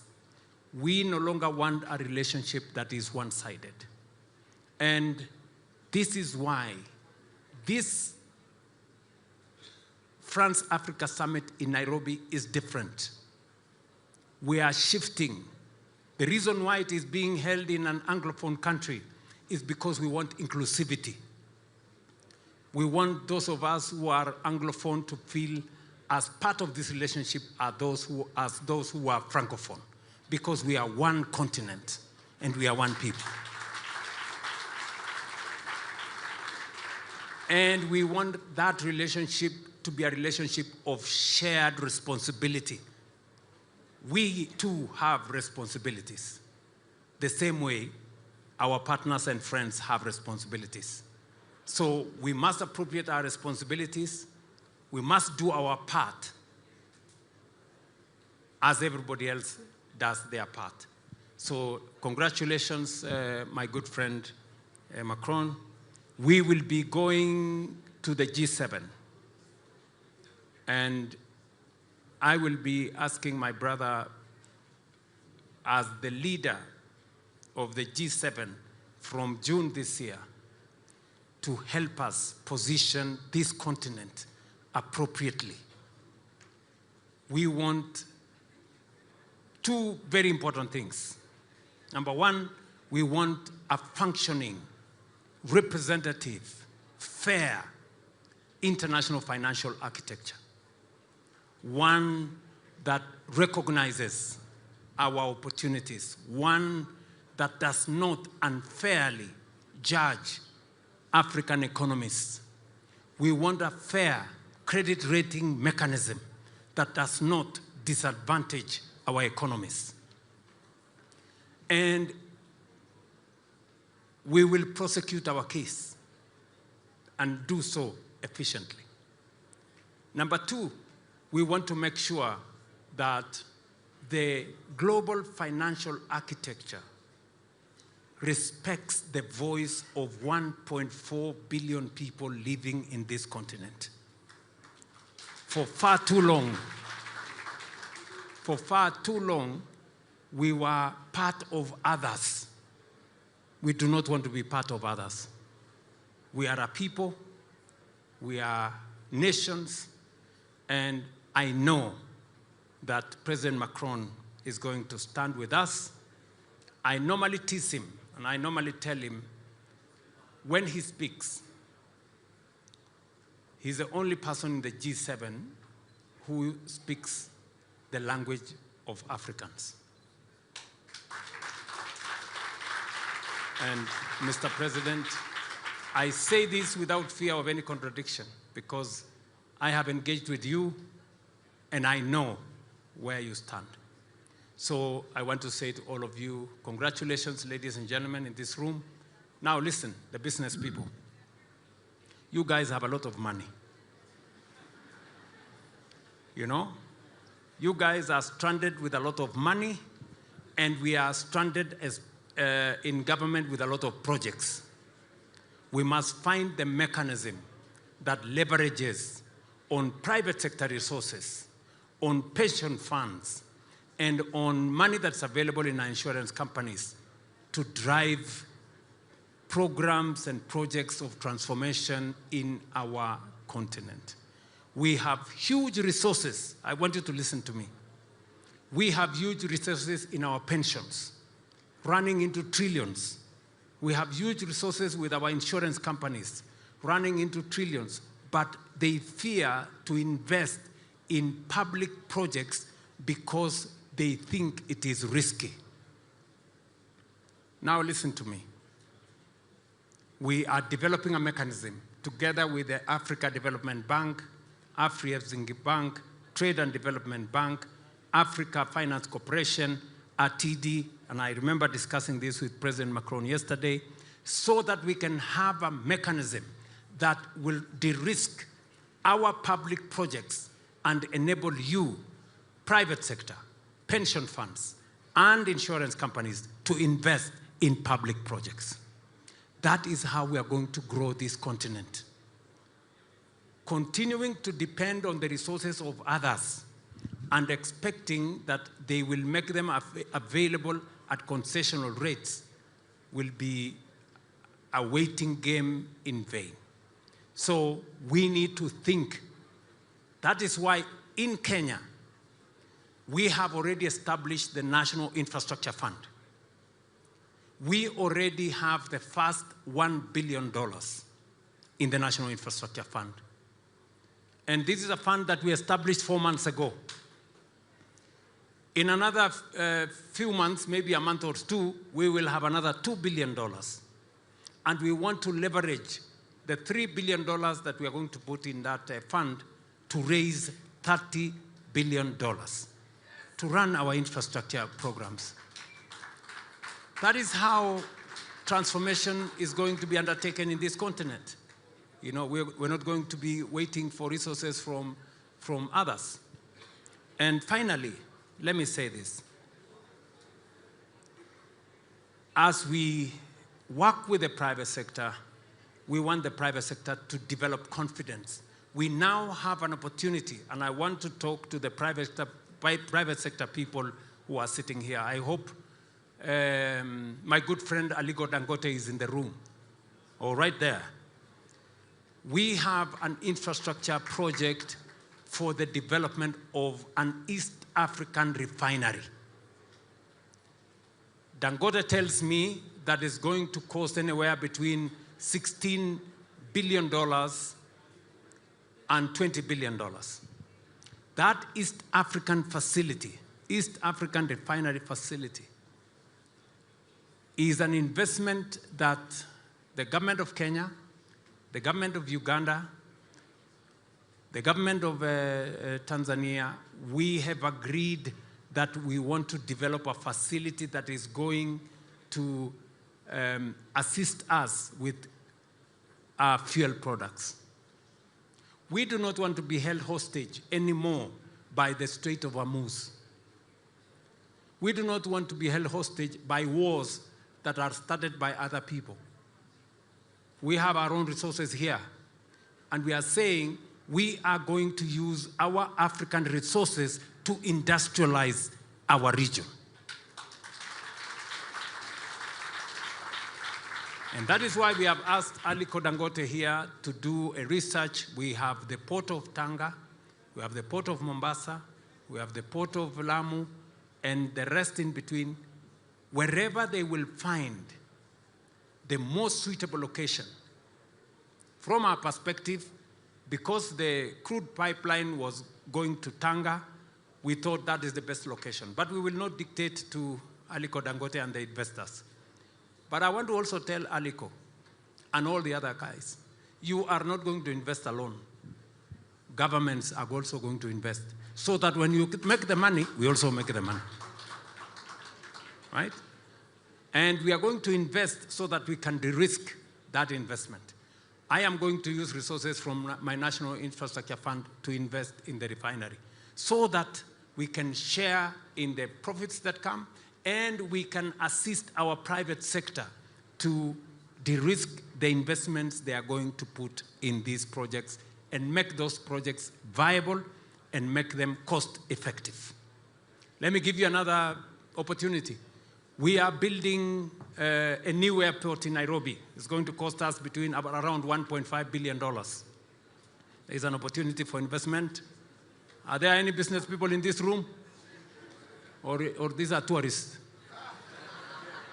They are right here. Yes, I can see them here. So there is an opportunity for you to invest with us. Government of Kenya is going to put in 20%, bring the rest of the money, let's build the airport, and everybody makes money, right? So this is how we want to take things forward.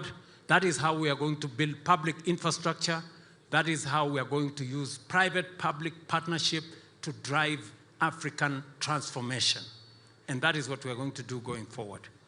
Let me conclude this by saying that we need to mobilize domestic resources. I will give you an example. We have mobilized in the last 3 years $4 billion and built a whole housing ecosystem without borrowing a cent from any bank, not from the World Bank, not from IMF, not from anybody. There is opportunity for us to mobilize domestic resources. And we want to work with the private sector to see how we can do that in a way that benefits everybody. I run the risk of doing a lecture because I'm at the Nairobi University, where I spend all my time reading. But let me stop there and say thank you very much and welcome to Nairobi.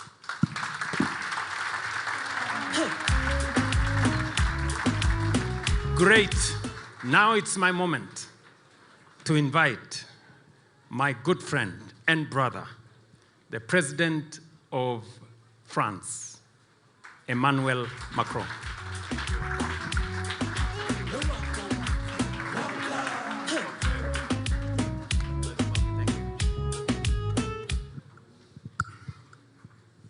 Thank you, Mr. President.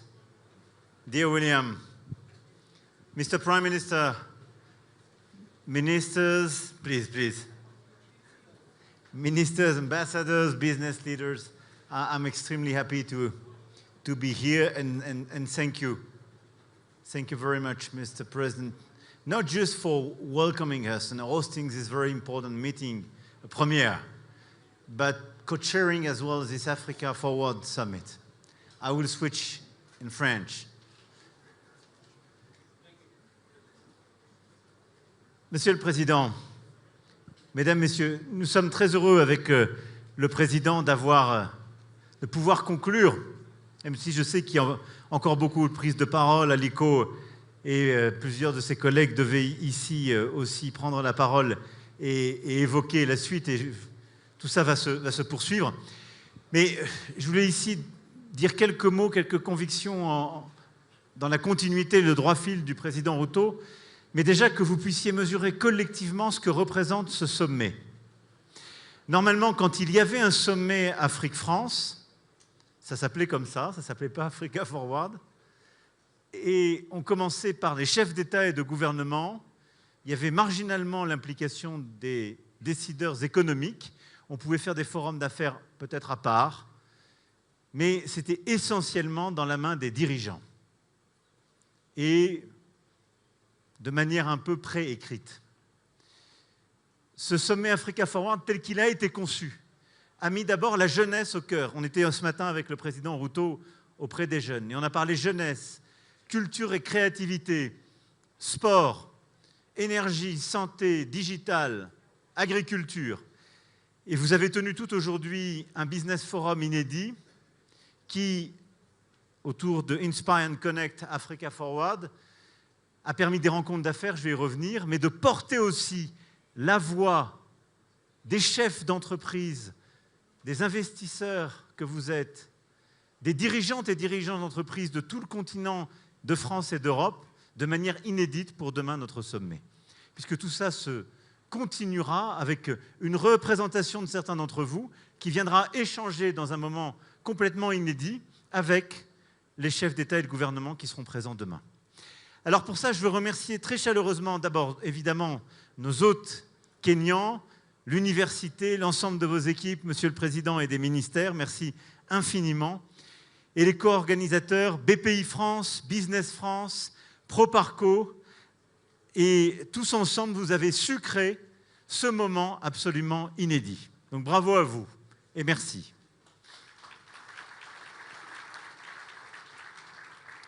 Je veux évidemment remercier à leur côté l'ensemble des entrepreneuses et entrepreneurs qui se sont mobilisés, nos organisations professionnelles, le MEDEF, les CCI France Internationale, les CCEF, le CIAN ou encore Alpha, tous pour leur mobilisation, nos volontaires aussi, pour avoir permis cette journée avec vous et permettre aussi la journée de demain et toute la suite. Un grand merci à toutes et tous. Africa Forward, Inspire and Connect, ce sont, et c'est pour ça que ce lieu est presque débordant d'énergie, on attendait 2000, 2500 personnes au début. Vous êtes près de 7000, ça ne s'est jamais vu. Il n'y a jamais eu un tel forum d'affaires à ce niveau-là, avec autant de participants. C'est une formidable mobilisation avec des grands témoins issus du monde économique, de l'entrepreneuriat, de la société civile, avec des experts de tous horizons qui ont nourri les 32 panels organisés autour de 4 agoras, Build, Produce, Trust, Innovate, et 6 sessions qui se sont tenues à huis clos.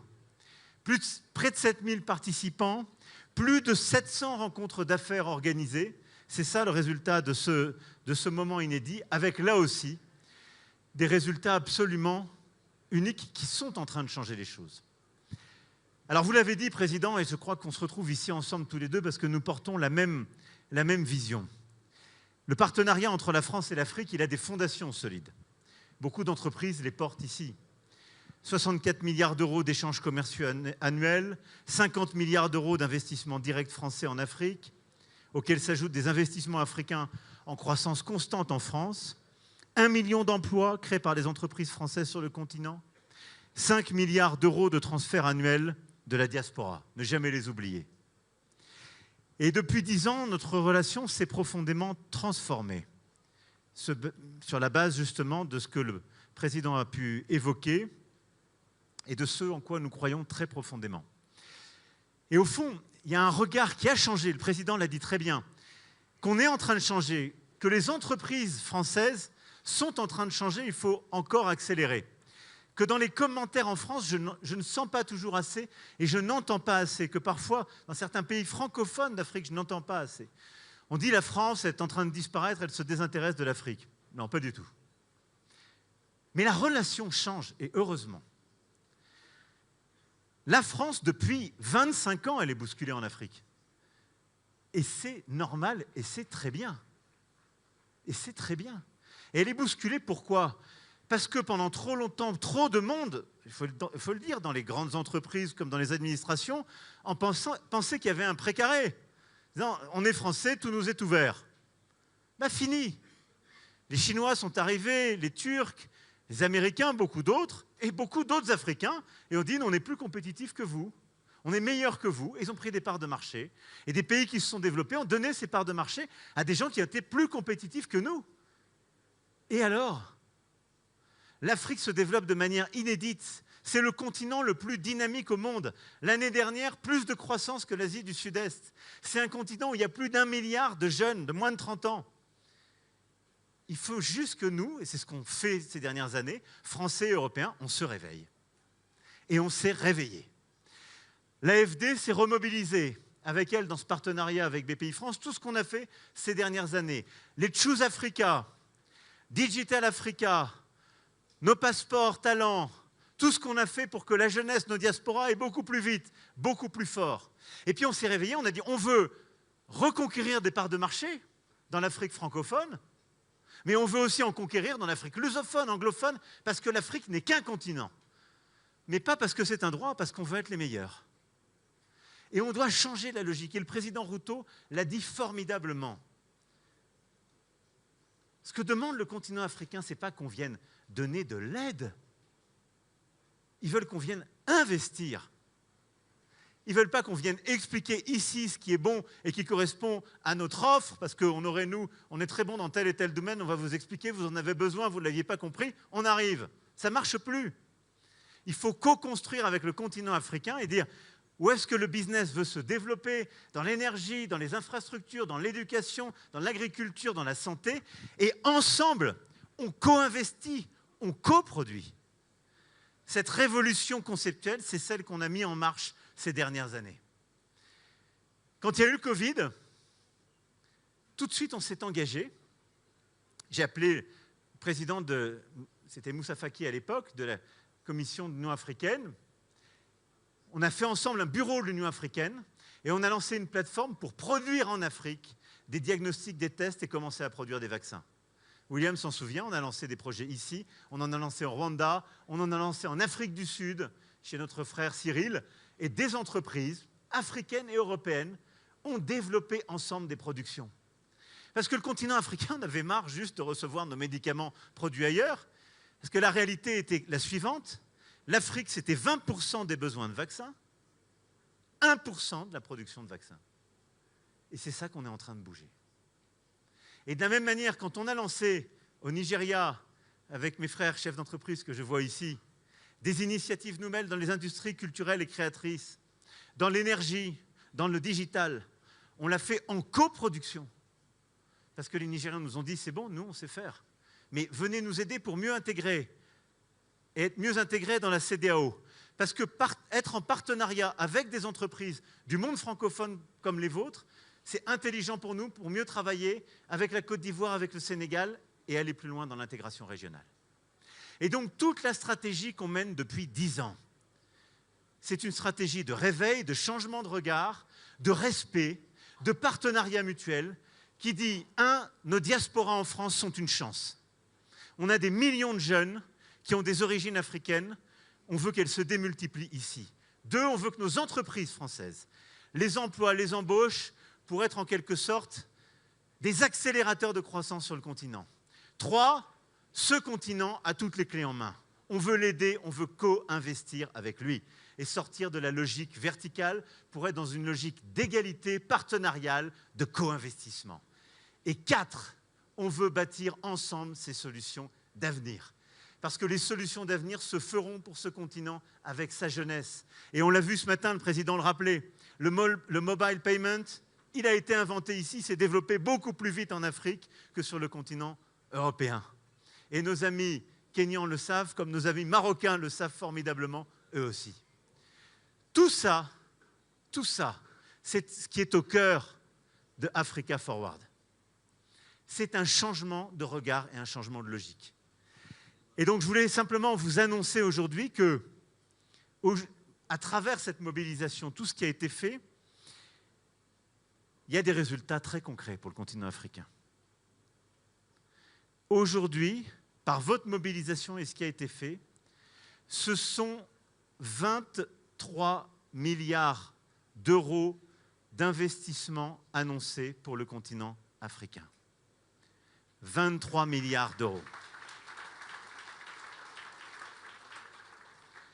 Ces 23 milliards d'euros, c'est 14 milliards d'euros d'entreprises françaises qui sont là, des grands groupes, des ETI, des PME, qui investissent 14 milliards d'euros sur le continent, et je salue tous leurs dirigeants qui sont là présents, qui investissent 14 milliards d'euros, évidemment au Kenya, mais dans tous les pays ici présents, ici, et qui vont créer plus de 250 000 emplois directs en France et en Afrique.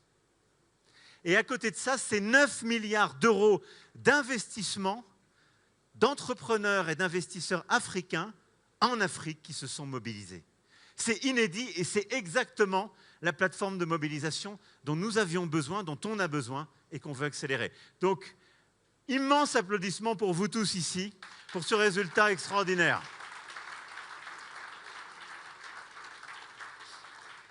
Et moi, je veux remercier vraiment les entreprises françaises qui sont mobilisées, qui sont là. On a beaucoup parlé d'Orange, on a vu tout à l'heure Canal+, on a vu Biomérieux, on a les entreprises qui sont dans le secteur, en effet, aussi de la santé, Castel et d'autres, Sidovica. Et dans tous les secteurs, on a des entreprises, je ne veux pas faire de jaloux, on a des entreprises familiales, on a des groupes cotés, on a des PME, vous avez joué le jeu de manière extraordinaire. On a des entreprises de tous les territoires qui sont là, qui sont développées.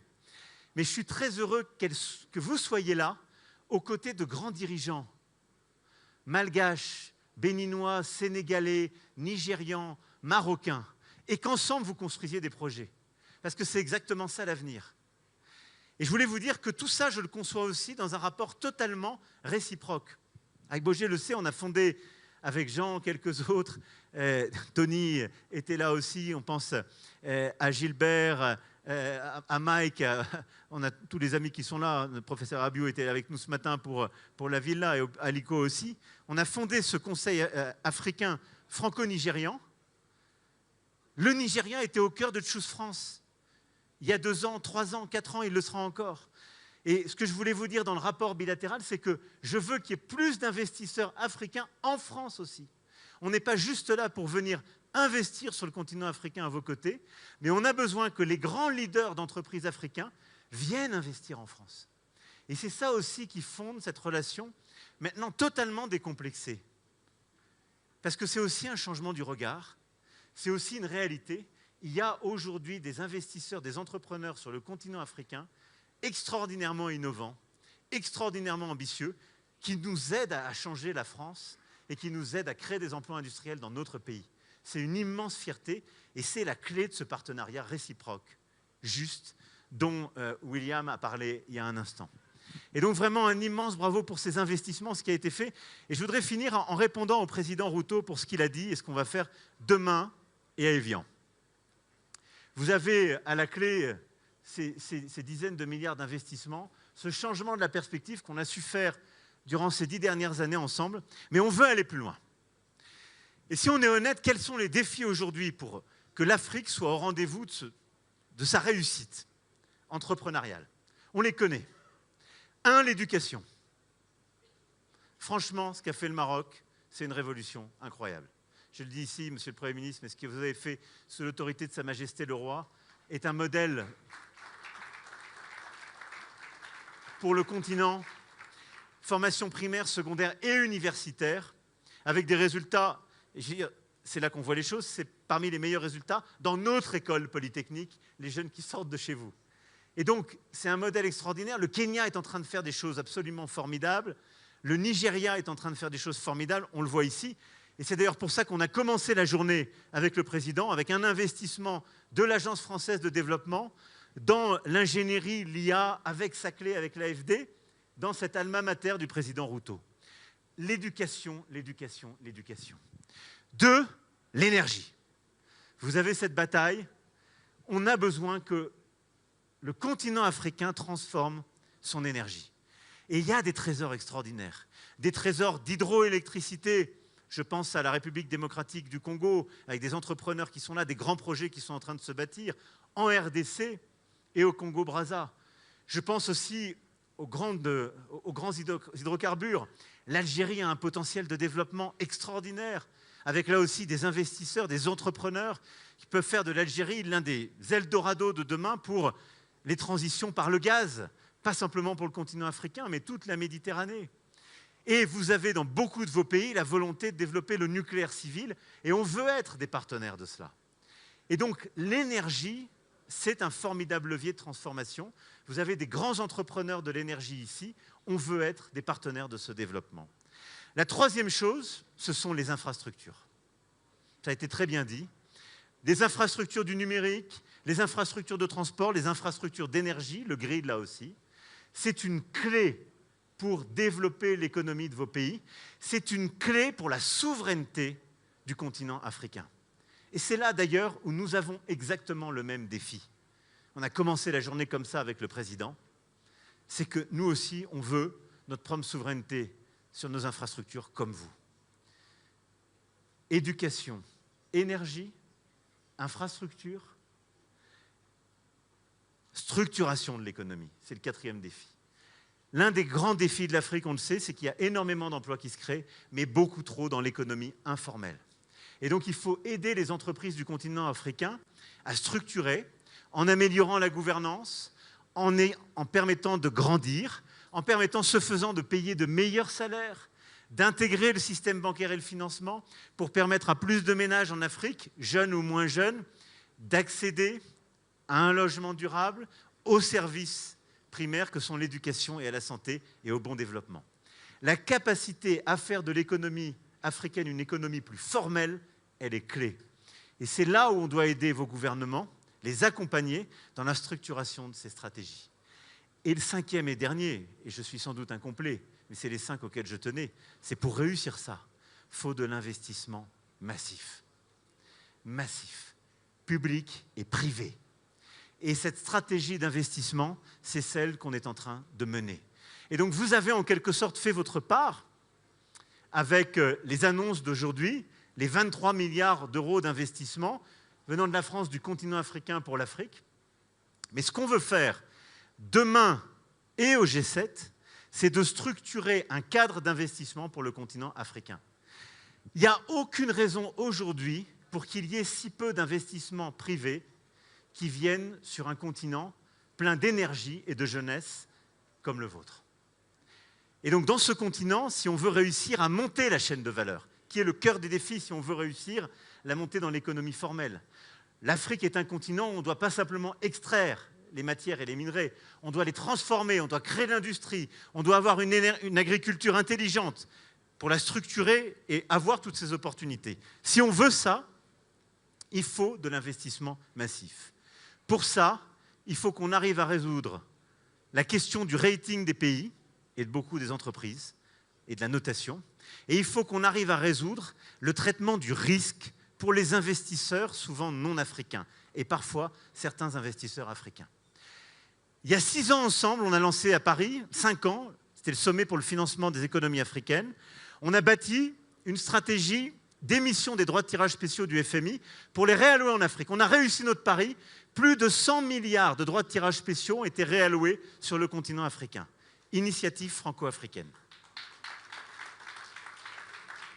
Ça a permis avec le FMI de faire quoi? De développer des projets aux côtés des États de manière clé. Il y a une dizaine de programmes. C'était une première étape. Deuxième étape, à Paris, juillet 2023, William était là. On s'est battu, beaucoup de dirigeants étaient là. Le pacte de Paris pour les peuples et la planète. Et là, on a dit, il faut plus de leviers. Et on était tous les deux à une table ronde avec le président de la Banque mondiale, la directrice générale du FMI. On a dit, on augmente le levier pour que quand on met de l'argent du FMI et de la Banque mondiale, ça déclenche à chaque fois le même argent du privé. On a complètement transformé l'effet de levier. Il y a beaucoup plus d'argent privé qui est venu en déclenchement. Il reste un problème qu'on n'a pas résolu. Et on doit le résoudre entre demain et Evian. C'est qu'aujourd'hui, on n'a pas de vrais mécanismes qui garantissent les premières pertes. Et donc, on doit réussir à traiter la question de la notation de beaucoup d'États africains qui sont souvent sous B-, parce que le programme MIGA de la Banque mondiale a permis de rendre éligibles à des garanties jusqu'à B-, en dessous, fini. Donc, il n'y a qu'une quinzaine d'États africains éligibles. Mais on doit réussir surtout à avoir des vrais mécanismes de première perte. Il y a beaucoup de mécanismes aujourd'hui qui prennent les deuxièmes pertes. Mais ça ne suffit pas. Ce qui fait qu'on a énormément de banques, de fonds d'investissement, d'entrepreneurs, parfois africains, mais surtout non africains, qui ne viennent pas investir ici. La solution existe, et elle existe ici au Kenya, c'est Atidi. Et le président de la BAD est venu me voir il y a quelques semaines, m'a dit, il faut qu'on regarde avec ça, ça marche, c'est de la première perte. Donc nous, Français, on va co-investir à vos côtés, rentrer au capital d'Atidi, pour se mettre aux côtés de nos frères africains et de quelques autres. Mais on va surtout structurer ensemble, demain avec nos frères africains et William, le tour de piste qui va nous permettre de faire d'Atidi la vraie plateforme, le vrai mécanisme de garantie sur les premières pertes pour le continent africain. Et on va ensemble tous les deux aller à Évian à la mi-juin pour convaincre le G7 d'endosser cela et que toutes les économies les plus riches nous accompagnent pour mettre cette sécurité derrière.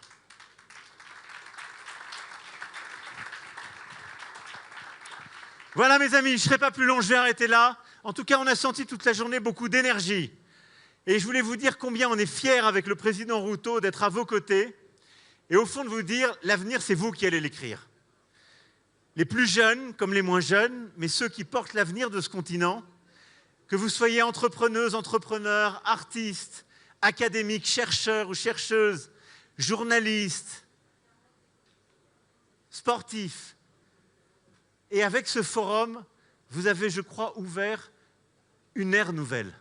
Mais avec ces 23 milliards d'euros d'investissement annoncés aujourd'hui, et tout ce qu'on va lancer, c'est une ère nouvelle qui s'ouvre. Et elle s'ouvre aujourd'hui à Nairobi, dans votre alma mater, Monsieur le Président, mon cher William, et il n'y aura plus de retour en arrière. On va ensemble coproduire, co-investir, co-inventer, parce que c'est le sens de la nouvelle relation entre la France, l'Europe, entre nous et le Kenya et tout le continent africain. Merci beaucoup.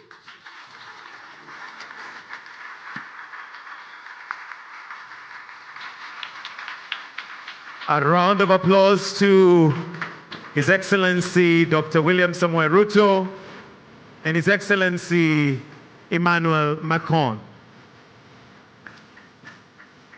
Wonderful, wonderful.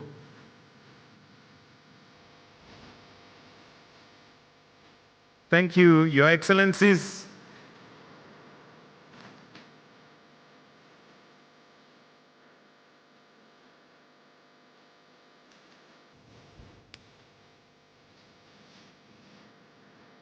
Thank you.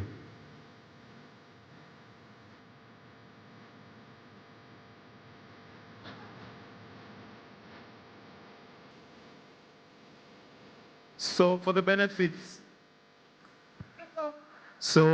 benefit of the businessmen in the room, kindly note that we still have a panel discussion, and we have Aliko Dangote from Dangote Group, Dr. James Mwangi, Equity Bank Kenya, and Nazat Hayat from the Kingdom of Morocco in Mohammed VI Fund, who are going to be taking the stage shortly after this. So please don't go, don't leave the businessmen in the room. Kindly don't leave, as we are still going to have a panel discussion.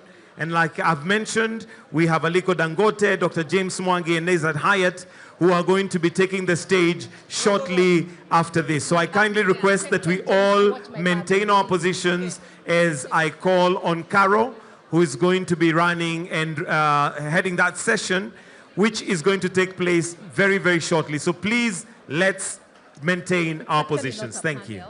It's actually not a panel. Okay. They're just calling to keep the mic.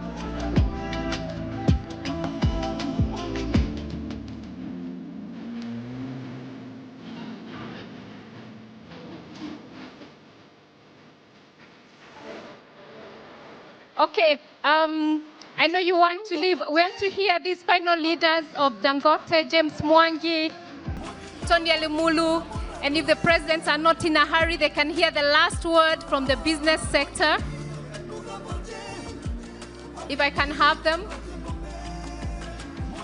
up on the stage. Nazer, Samad,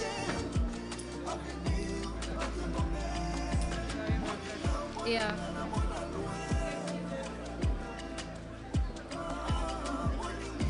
There's so much, but we can't do it all today, so we'll have the final words from, I know the presidents are trying to walk out, but they could listen to the final word if they're not in a hurry. But let me have James Mwangi, Dangote, Samad, Sidi, Christophe, Nicolas, Nicolas Dufour, and Christopher Lacoute. Agiboji, sorry if I pronounce your word badly.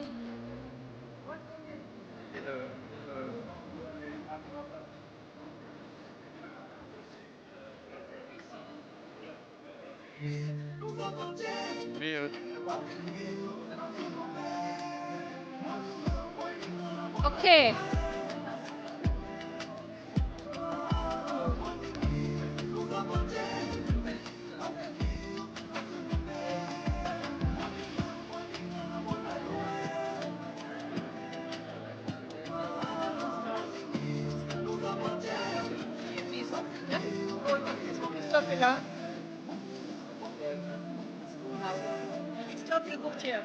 Okay, Christophe.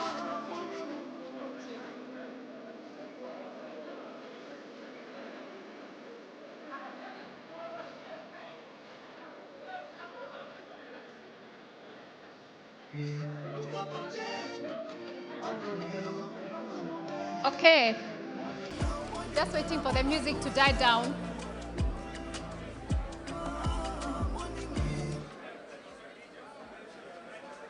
Okay, if we could have a moment of silence, please. You'll hear the last word from the business leaders and you don't want to miss this word. Yes, I was told that you enter. So let me start at the very end with Tony Elimulu. Just tell us, what has the day meant? What are you doing? What should Africa do? I think the presidents are, my name is Tony Elumelu. I'm the founder of Airs Holdings. Airs Holdings, we invest in banking, oil and gas, hospitality, real estate. But for me, the presidents have said it all. I came here with one goal, to forge partnership with our friends from France. Why is it important? We need massive private global capital in Africa. And when the president of a G7 country moves, he moves the policymaker, he moves the entrepreneurs, investors. I'd like to see us address the infrastructure deficit we have in Africa. Improving access to electricity will help us fix unemployment and will help us address poverty in Africa. These things, poverty alleviation, youth empowerment, very critical for the development of Africa in the 21st century. And so for me, a forum like this offers that collaboration and opportunity for us to partner with our friends. Thank you. Thank you very much. I'll just go in line, so because of the time. Later on, me.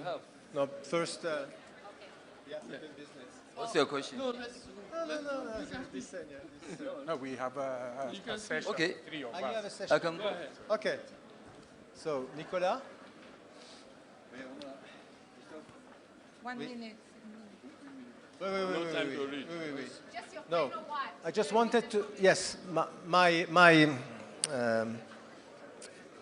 words are about the many projects that have been presented since this morning, and that we already have everything to succeed in what is for us, I mean, the most important endeavor, which is the Euro-African co-industrialization. But what we see, or what I've heard, is that we have the ideas, we have the financing, we have the leaders, we see ecosystems and value chains beginning to emerge. We see also public policies taking shape.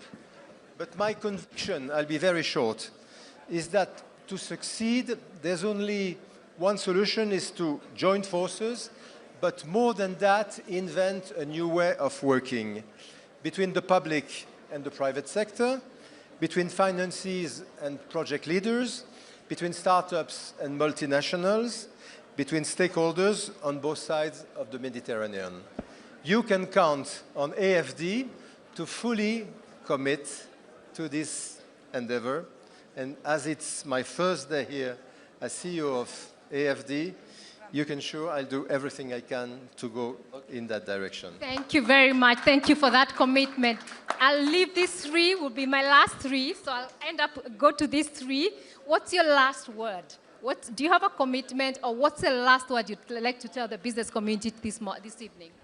My last word is that Africa doesn't lack resources.